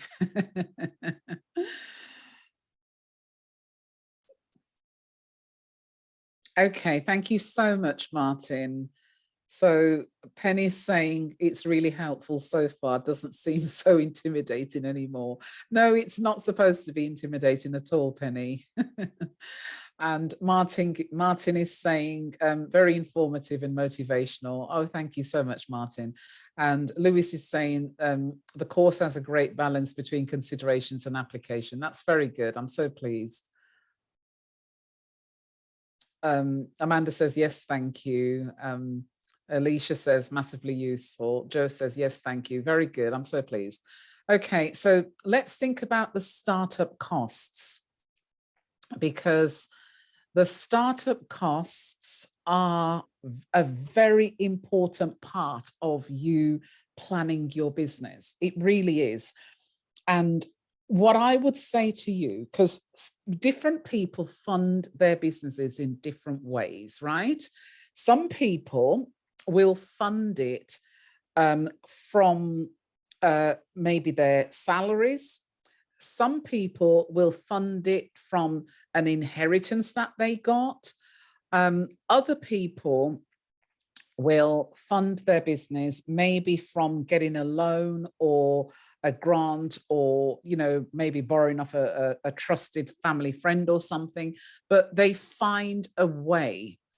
What you've got to consider when you're getting funds is not just getting the exact amount of money that you need, but you're going to have surplus. When you have surplus, it means you're going to give yourself a bit of breathing space. So if you have an extra layer of money, and this was what I did in the very beginning when I first started my business, and it was what I did with every business that I had.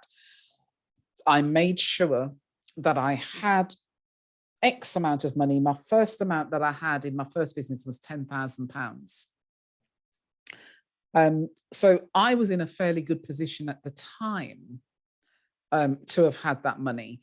And I had invested over £30,000 to start the business. And then I had another £10,000, which I could have then, used if I wanted to. Fortunately, I didn't need to use it.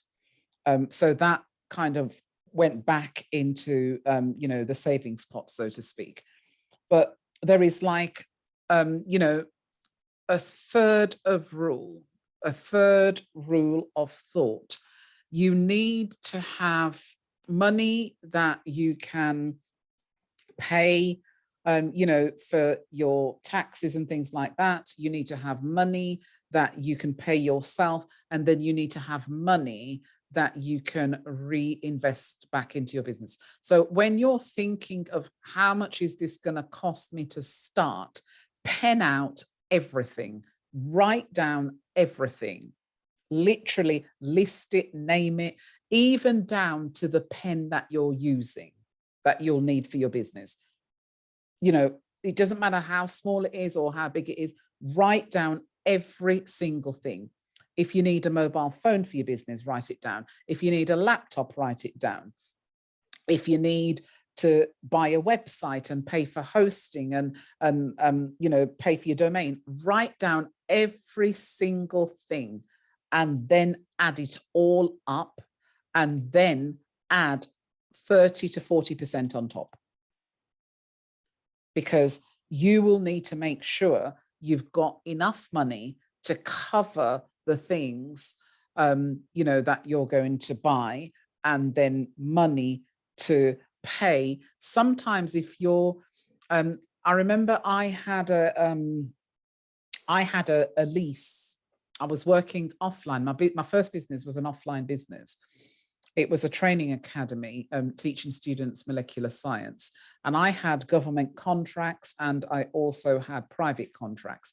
And I was in the town centre, and I had a building. I was paying for the lease, I was paying the rent, I was paying the rates, I was paying the utilities, and I was paying the staff's wages.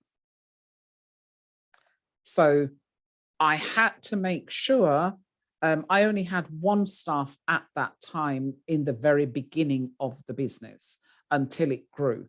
But I had to make sure I had enough money.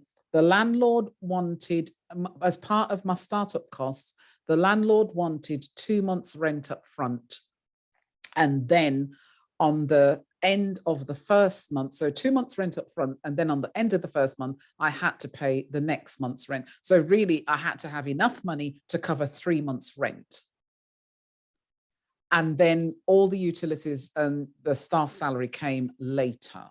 So I had to make sure that I had enough money to cover all of those things, because if I didn't have enough money after I'd spent money on starting the business, how was I going to pay if I didn't make the money? I wouldn't have been able to do it. I would have ran into problems straight away. And this is why when Amanda asked, how much money do you need to start up? For some people, it's going to be more than maybe somebody else, because my rent was quite high. I think at the time, back in 2006, my rent was £1,200 a month. So that was quite a lot back then. And then the rates on top was, I think it was £600 or £700 a month. So it was quite a lot of money. So, but back then, things were booming and everything was expensive anyway, but you kind of almost didn't feel it, but you did feel it, if you know what I'm trying to say. And not everybody was broke. And this is what I'm trying to say to you. Although we're in a recession, and I started back in 2006, and then the 2008 recession hit. I don't know if anybody remembers the 2008 recession. That was a really, really bad recession. But, again, I survived that. And as a matter of fact, my business got even busier during the recession. So, you've got to, and this is why we went through the Pestel model and looked at all the eventualities, because you need to think about, well, what could potentially happen? And when I say what could potentially happen, I'm talking about something great could happen, not necessarily something bad, but something good could potentially happen. So, I don't want you to leave this webinar thinking, oh my gosh, well, what could potentially happen? Look at the Pestel model and see what could actually impact your business, and just put a contingency in place just in case. So a contingency could potentially be, maybe you might need to take out another additional insurance to cover you, like say business continuity insurance. If you've got business continuity insurance, if anything happens and your business has got to close for 6 months or a year, then the insurance company is going to pay you money that you would potentially earn in your business. So you would have to obviously prove that before they would pay out. But you understand what I'm trying to say. So look at your startup costs, identify the amount of money that you're going to invest in your business, and how much funding do you want? There's so many people that I meet that say to me, I want to start a business. And they tell me all these great things that they want to do in the business. And then, I'll say, that's fantastic. So how much money are you investing? And then they'll say, nothing. Right. So how are you going to start this business with no money? Because investors They won't give you 100% funding. What an investor wants to know, my friend, they want to see that you are prepared to invest in yourself before they invest in you. That's what investors want to see. So you must be able to invest in your own self. You must be able to take a risk on your own self, and not just expect someone to take 100% risk on you. You need money to start a business. You need capital expenditure to keep a business going. You need money. It's going to be hard to start it and not have any money to back it up. So think about, what you might potentially need. You'll know what it's going to cost you to start. Some people is going to cost lower than others. And then, think about what do you need to cover each month and times that by 6. So the sales forecast, this is based really on your best estimate, really. And a good way of calculating your sales forecast is to look at how many sales do you think, look at what you're going to sell first. Identify how many people do you think will buy that within 1 day.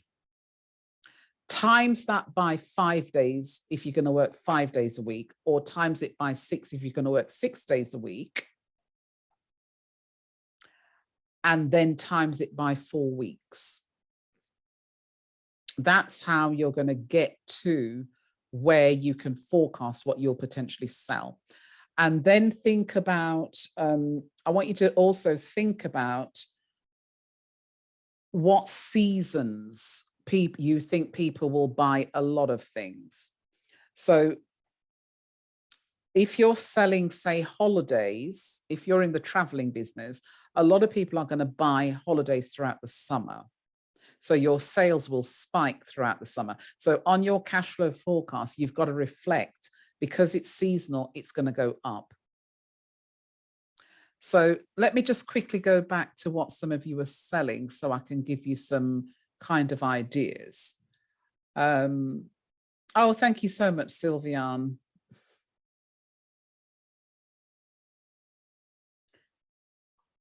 Let me just quickly go back to the top of the chat so I can see what some of you are selling, and I'll be able to give you some ideas.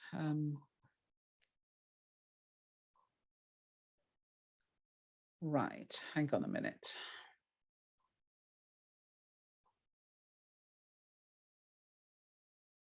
Right, so Martin, you're selling property development, project management consultancy.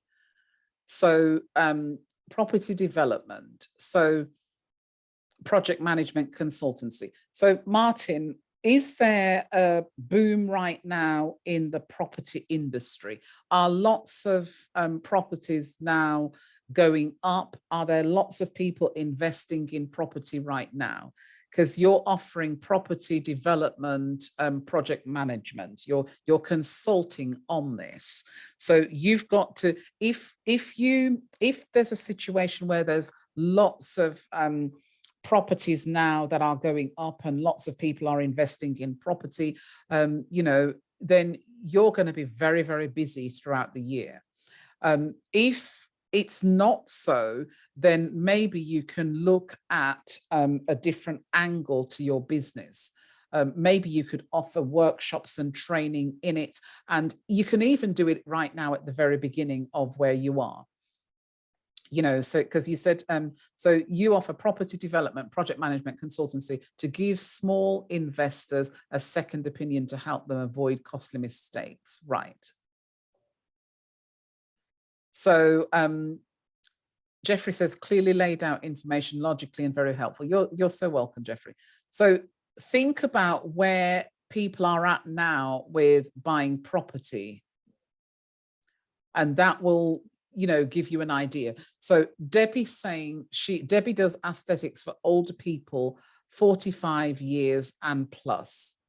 I think 45 years and is very, very young, Debbie, because a lot of people who are 45 feel like they're 25 anyway.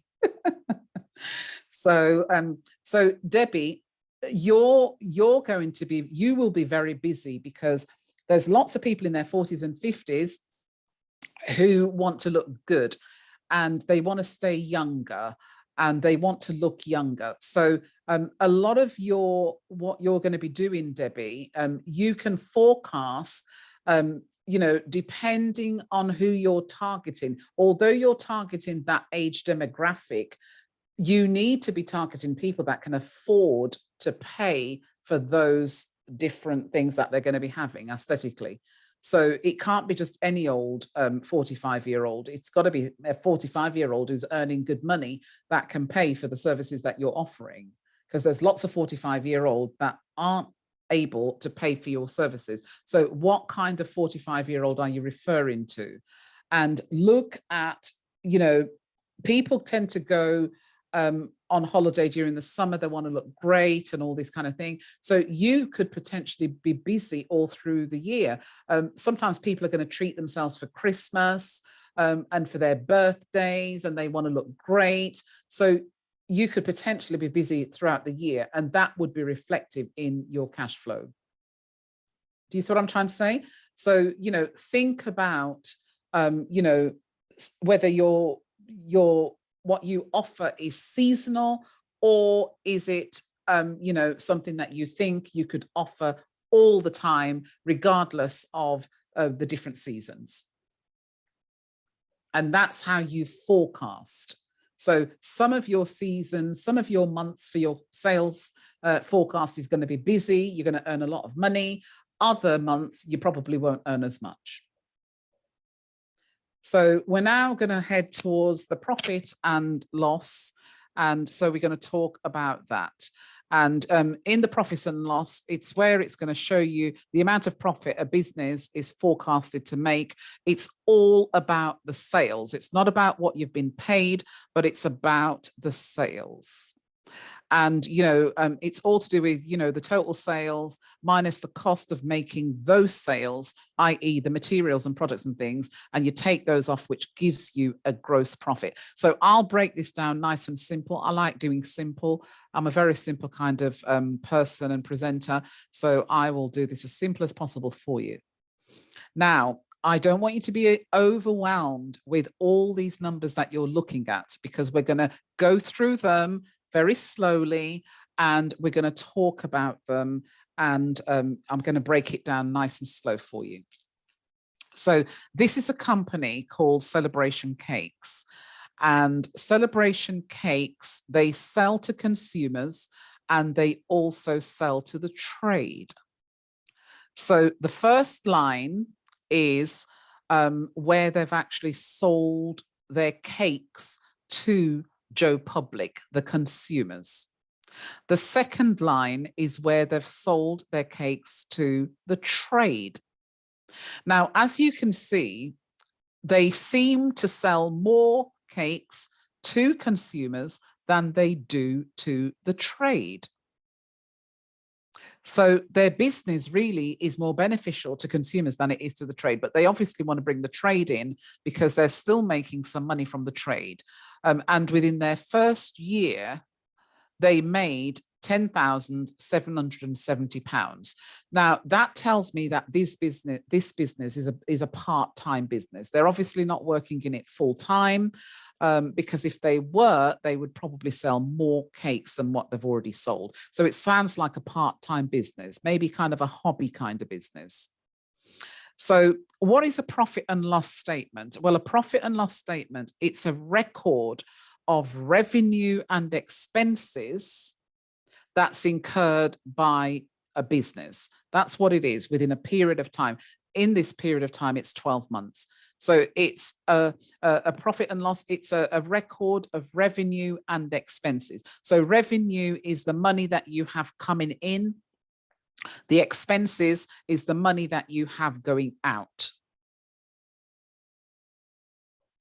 So a profit and loss statement as well is also called an income statement, because you can see what income you're getting in, and it shows you whether you've made profit or whether you've made a loss.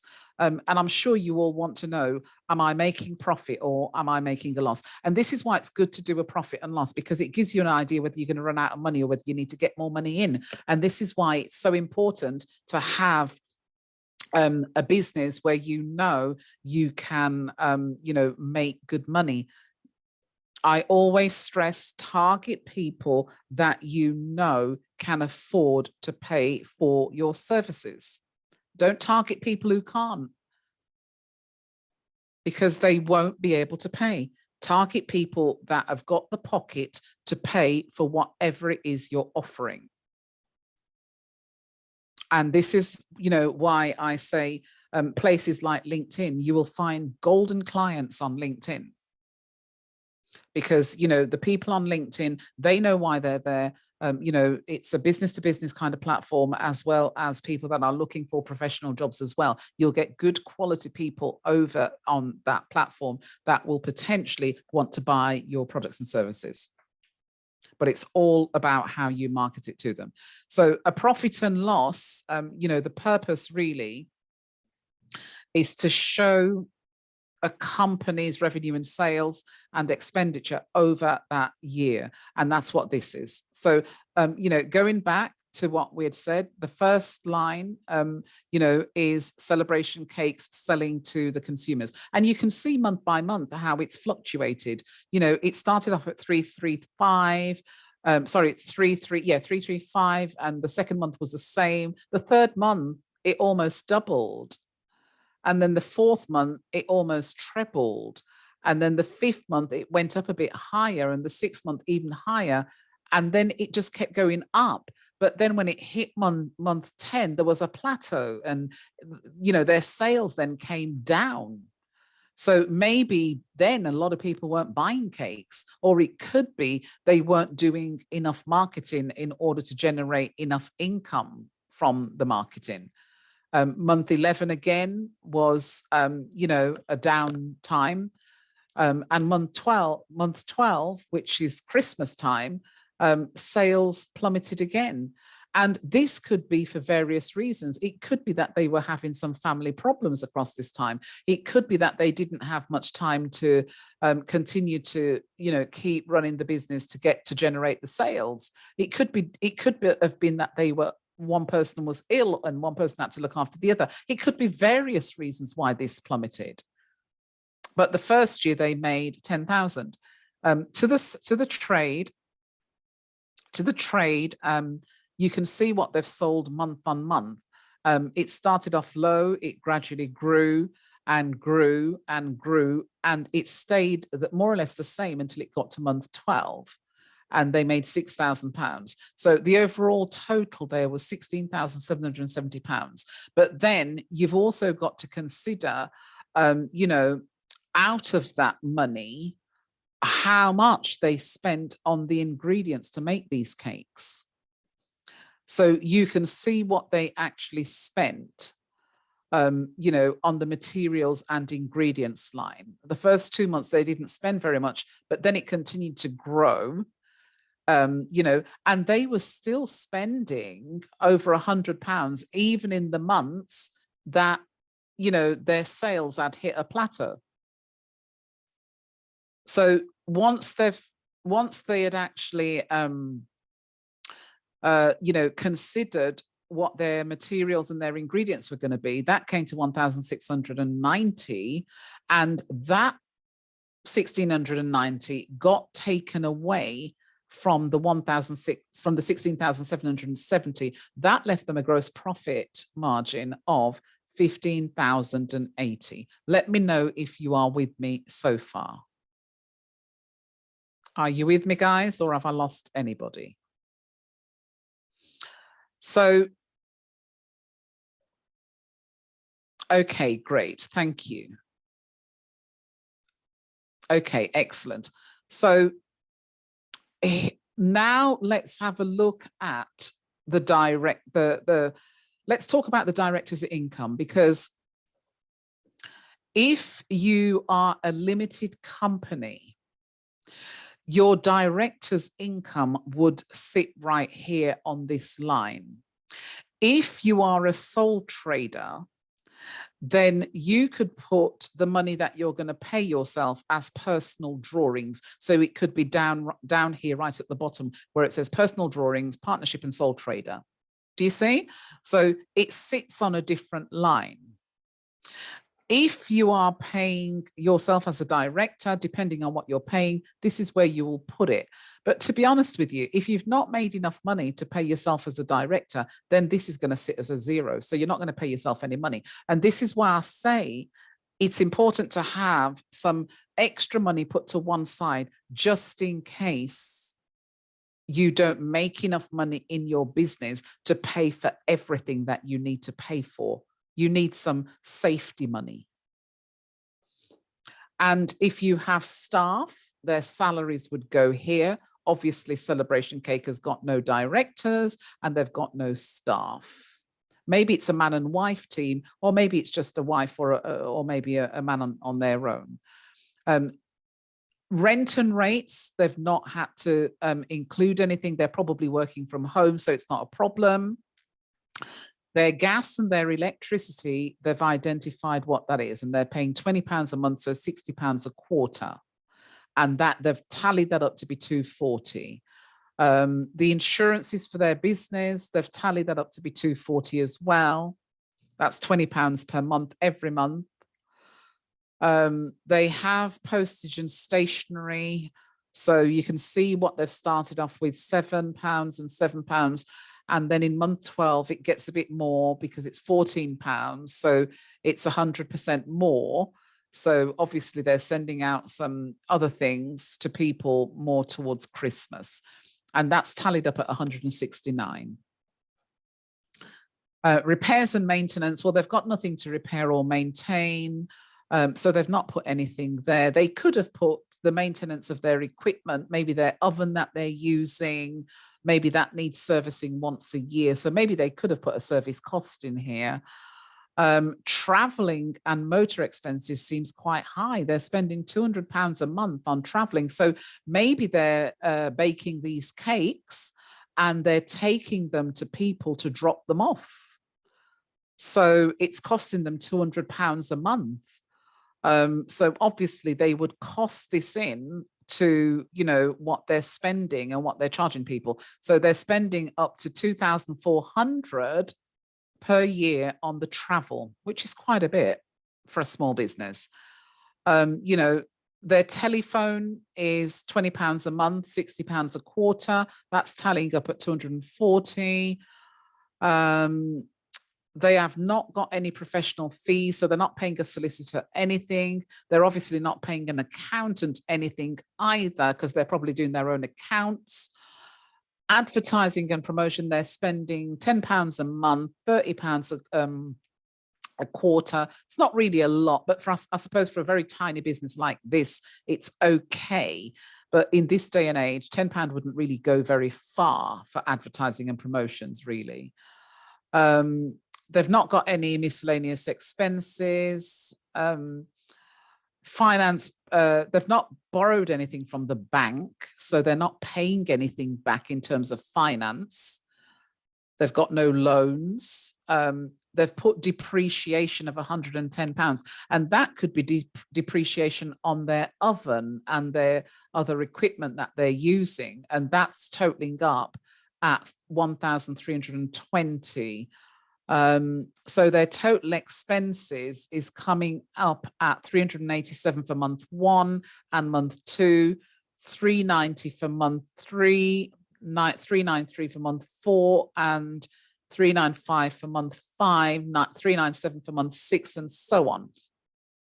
So their total expenses to the end of the year is totaling up at £4,729, which isn't a lot really for an entire year when you think about it. So that's why I know that this is a very tiny, small business. It's probably a hobby business. So they're trading profit. So the profit that they have, you know, the profit that they have and the loss, I can't see any minuses. So they've not made any loss. So the profit that they've been making is £178 for the first 2 months, which is a good start. You know, their profit has increased 510, 77, 95. They've not been doing too bad at all. So their profit, they've got a trading profit there of £10,351. So they've made 16,770. By the time they've paid out everything and all of these bills that you can see that they've got, that they've paid out, they've ended up with £10,351. That's not bad. So their net profit, as you can see, is £10,351. So net profit is everything after you've paid. It's the money that's left after you've paid everything out. So they've done very, very well for a tiny little business. So this is the profit and loss. So Alicia said, I'm not sure I understand the depreciation bit. Could you explain that again? So depreciation, let me explain. Let's just say if you've bought a car for the business, we all know that that car is going to depreciate. It's going to go down in value. So it's not going to value the same amount as what it did when you first bought it. So people normally put depreciation on their profit and loss because banks like to see if you've considered what could go down in value. It could have been that you've purchased, and let's talk about Celebration Case. They could have purchased an industrial oven, which has probably cost them, I don't know, maybe £3,000. But within the year, because they've used it so much, it's no longer valued at £3,000. It's now valued at maybe £2,000. So they've lost £1,000 off that. So it's gone down in value. It's depreciated. So that's what depreciation means. Let me know if that's answered your question. So now we've looked at the profit and loss. So let's briefly look at the break even because, okay, I'm glad that's clear for you, Alicia. So the break even, it's like I said, and I don't want you to get too hung up on this. The break even is, are you earning enough money coming into the business in order to cover all of those expenditures that we just looked at? Can you pay the bills from your income? If what you have coming in is the same as what's going out, you've broken even. If you have more coming in and less going out, you are in profit. If you have less coming in and you have more going out, you are in loss. And that's where people fall onto their credit cards. They're borrowing from Tom, Dick, and Harry because they don't have enough money coming into the business. If you've got a business that is bringing in less money than it should do, re-evaluate your business. Look at, A, is this working? B, can I do things a bit differently? C, do I need to consider and ramp up the marketing? Or D, do I need to shut this thing down because it's draining my finances? So, there's lots of things there for you to consider. So break even, really, it's the gross profit margin divided by what you sell, and then you times that by 100. That's going to give you your break-even figure. It's overheads divided by the gross profit margin, and then you get the break-even sales. So all of your overheads, your rent, your rates, your bills, all of that divided by the gross profit margin. So everything that you've got left after you've taken out all the ingredients, the money for the ingredients and everything, that's your gross profit margin. And then you're going to divide that by 100, which is going to give you your break even. So here's the kind of calculation again, in a different way. So Amanda's asking, can I ask, what are the most common issues with new starts that lead to failure that you've seen? And have these been reflected in their business plan? One of the biggest things, Amanda, that's a great question. Thank you for that question. One of the biggest things is, I would say, they run out of money too early. When they started the business, They didn't have enough money to keep the business going, and they've not been bringing in enough money into the business in order to put a marketing strategy in place, because marketing costs money, and to put those strategies in place costs money.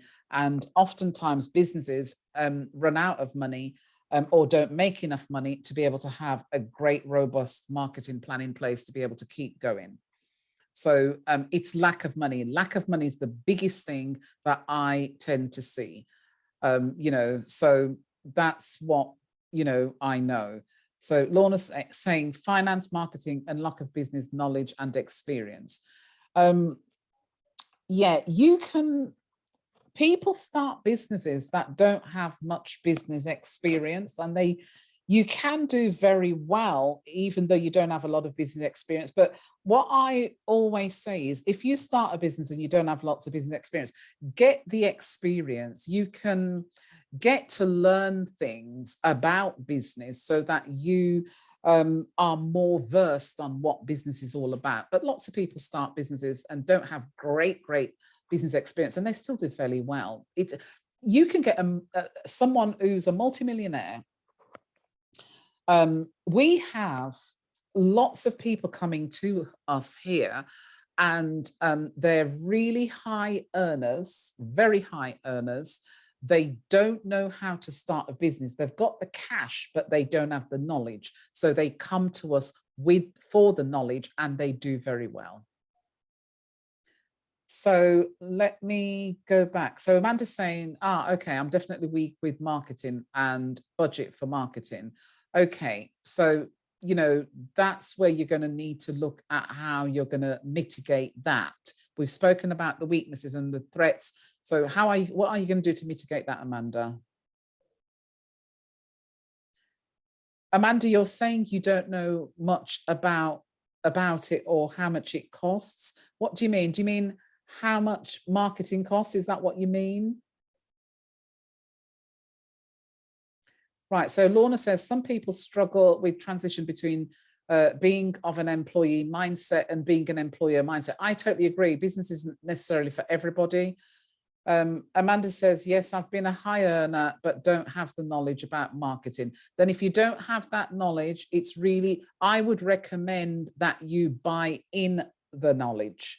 So where you feel that you don't have, and it's a deficit to you, you can hire it in, Amanda. Hire it in. So, okay. And that's why, if marketing is a weakness, hire it in. You can go and hire a company that will do your marketing for you. So we've spoken about the personal survival budget. And, what you need to look at when you're thinking about having some extra money that's going to help you to survive while you're going through, the process of the early stages of your business. And, we see all the time, we even see people that's been going for 10 years and they've run out of money. So I'll just give you an opportunity to read this for a moment, and then we will discuss it and then move on.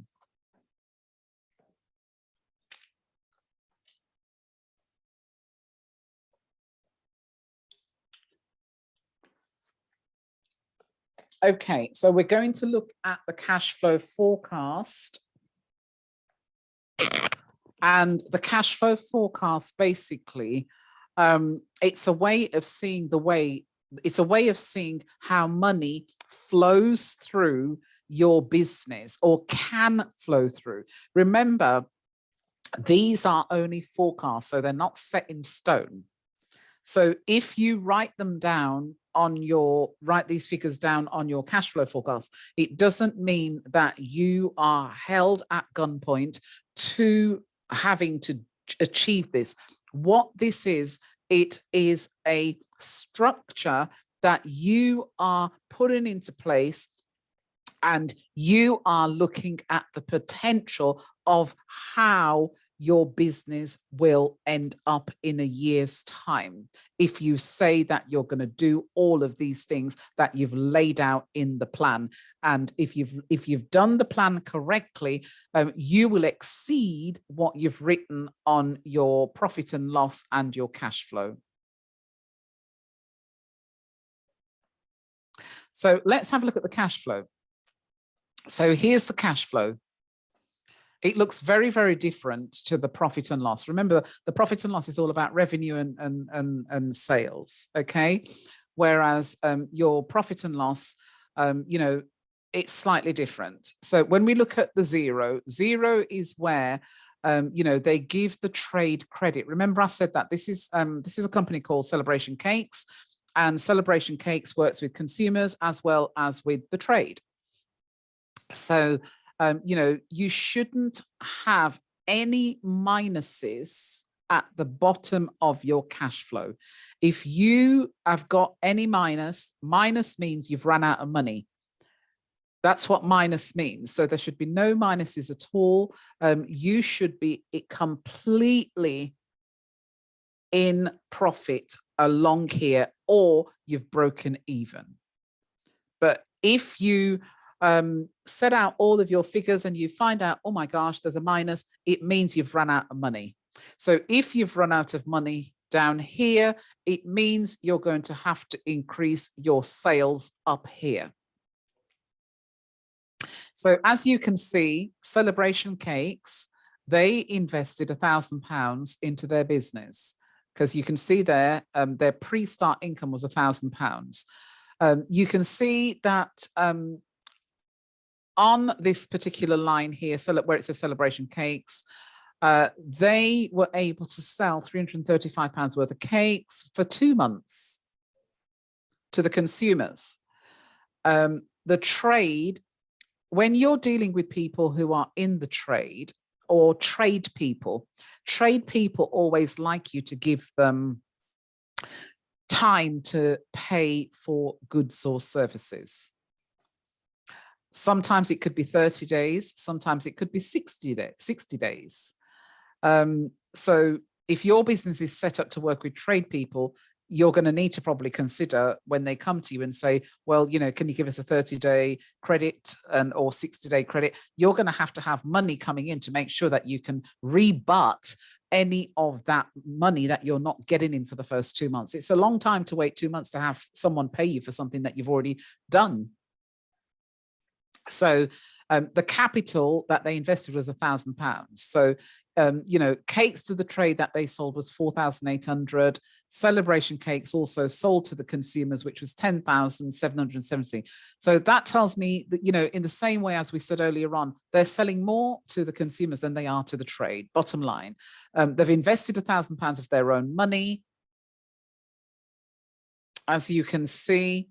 So, you know, the total of what they've got, you know, in terms of income is 16,570. And let's have a look at, let's have a look at what they've had to spend. They've had to spend, you know, they started off with £100 that they had spent on materials and stock. And each month they kept spending money, as you can see, as we go along the months. And over the year, they spent 1,790 on their cake equipment. So they took all of this expenditure here out of this 1,000. Can you see that? Everything they've spent in the pre-start expenses line, they took it out of the pre-start income. They took it out of that money. So they've spent on the cake equipment, the insurances. These are their startup costs.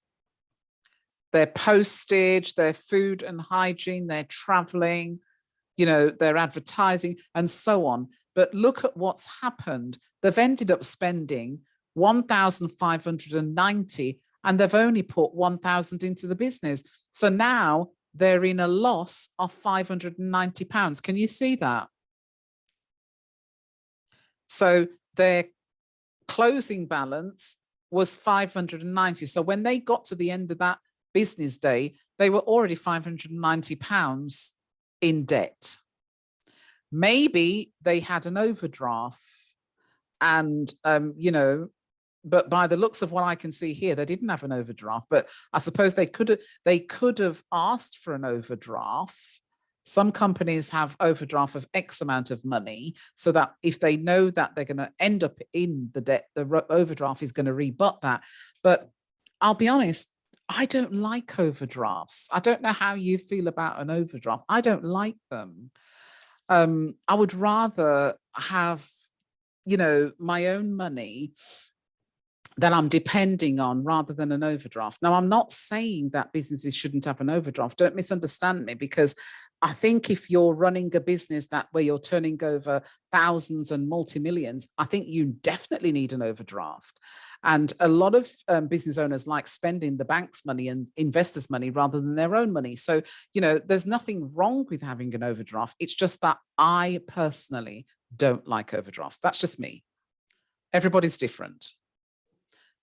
So Lorna says, I don't like them either. My bank charges £80 for that's why I don't like them. And another reason why I don't like them is because when the next month comes around and you have that money, any money that you make, the overdraft swallows it up. And then you have less to start with the next month because you've had to pay for the overdraft. So that's why I don't like them, but everybody's different. Some people love them, and the bank charges a lot of money to put an overdraft in place. So, but when you look at what Celebration Cakes have achieved, you can see how much they've spent on all of their equipment. So look at their expenditure. They've spent nearly £1,600, £1,590 on all the expenses. And they didn't have enough money because all they put into the business was £1,000. So they probably, I don't know, that they probably, because the bank would be charging them for going over, and the bank would also be asking them to make that payment. So maybe they used a credit card to sort that out. And that's more money. Jeffrey's asking, can a company be owned by a subsidiary and the company owned by a company limited group's private limited company corporation? A company can own a company. Yes, they can. They can. And, companies do own companies. Depends on what the company is. So anything that you can see here in minus, it means that they are not in a good place in terms of their cash flow. So when you come to write up your cash flow, please don't have any minus at the bottom of your cash flow, because it will mean that you'll need to have better sales going on. So Nadia says, could you explain what does sale to trade mean? If you're selling to the trade, it's your sales that you make to the trade. Nadia says, I can't understand what is trade. Right, trade is other business owners. It's tradesmen, so people that are plumbers, electricians, people that offer trade services, kitchen fitters, people who do gardening, landscape gardeners, window cleaners. They're all trade people. All right. So they're business owners, just like yourself. So I hope that this is clear in terms of the cash flow. So think about what else you can offer if you think you're going to run out of money. If you think you're going to run out of money, what else can you offer in terms of what else can you sell? Think about how you're going to raise the finance that you want. It could be that you've got some inheritance. Maybe you've got an old granny that's going to leave you some money, and maybe that's coming into play. You could go to the bank. You could go to credit cards. If you go to the bank and you go to the credit cards, I'll tell you now that interest rates are going to be very, very high. You could be going for angel investors, or venture capitalist. Maybe there's someone who's interested in your venture and, you know, they're willing to invest in it. Crowdfunding, I'll be honest with you, people don't really give money for people don't really give you money if you go for a crowdfunding scenario. Angel investors are people who have got money and they want to invest. That's what an angel investor is. So this is the viability check that you need to do for yourself. So I'll just give you a moment to read that before we wrap this webinar up.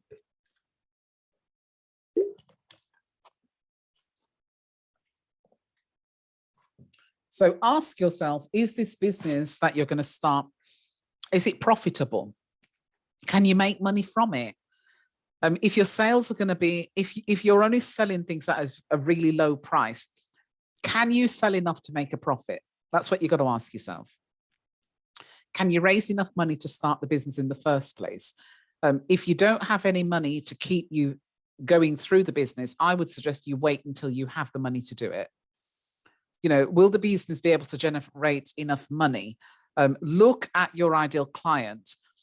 Does your ideal client have the money to pay for the services or the products that you want to sell? You know, ask yourself these kind of questions. So this is what we've covered so far.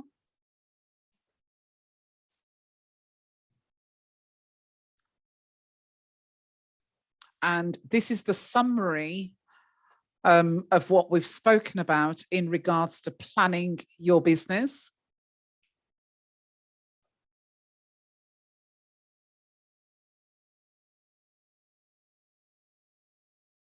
It's important to make your objectives very clear.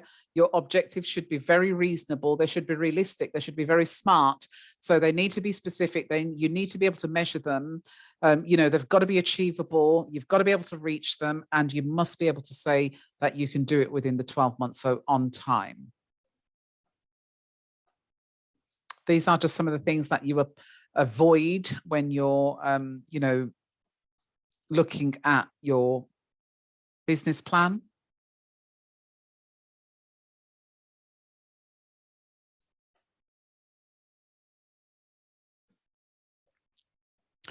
And we have now got to the end of our webinar.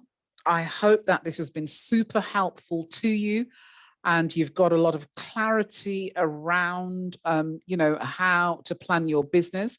I want to take this time right now just to thank you so much for being here today and, you know, for investing this time in yourself.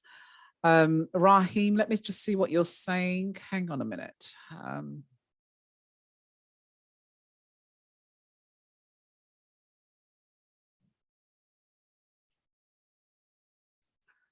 Right, Raheem's asking a question. I wish you'd asked this question a little bit earlier, Raheem, because we're now at the end. Raheem says, I don't want to be off topic, but could you please tell me how can I value my business when it hasn't started yet? You won't be at the place where you can actually value your business right now because it's not started, but you know whether or not your business is going to be a business that's going to make you money or not. So look at the services that you're going to be offering. Look at the kind of business that it is. Some businesses are going to make people a whole load of money. You know, and if what you're going to be offering, if the value that you're going to be offering is going to be value where it's going to transform people's lives, it's going to have a major impact on people's lives, and it's going to do great for their lives, then you know that you have a very valuable business that's going to reach a lot of people and have a great impact on them. So, you know, you've got to know what your own value is. So you've got to ask yourself, you know, this business, is it going to make a massive difference to people's lives? So, you know, thank you so much for being here today. Thank you, Lorna. You're very welcome. Thank you, Amanda. Thank you, Jeffrey. So Amanda says, thank you. Jeffrey says, thank you. You're so welcome. Penny says, thank you. You're very welcome. And thank you for taking the time to invest in yourself today. You will be getting a copy of the the PowerPoint slides as well as this webinar. You're so welcome, Raheem. And if you would like to book an appointment with me, this is exactly where you'll reach out to here, info@wenta.co.uk. And you can, ask to book an appointment with me. It's a one-to-one appointment where I'll do a deep dive into your business and we'll go through whatever it is that's pressing for you that you need support on. So Martin says, great presentation, Carol. Thank you so much, Martin. Amanda says, yes, please. I'd love to speak to you. Feel free to book the appointment. Here are the details. You can call us on 01438 3100 20. Lorna's asking, what is your specialist area? That's a very good question, Lorna. How much time have you got? Lorna, I would say my specialist area is probably education. That's where I'd spent 25 years of my career. Also, I spend a lot of time in marketing as well, social media and marketing as well. Those kind of things. I absolutely love those kind of things. So I have many, many different kind of specialist kind of areas. It would take me too long to go through all of it with you, Lorna. But if you would love to have a chat with me, feel free to book me on any of these, information here, info@wenta.co.uk or 01438 3100 20. Have a wonderful day, and I hope to see you all on the next webinar. Take care and have a great weekend.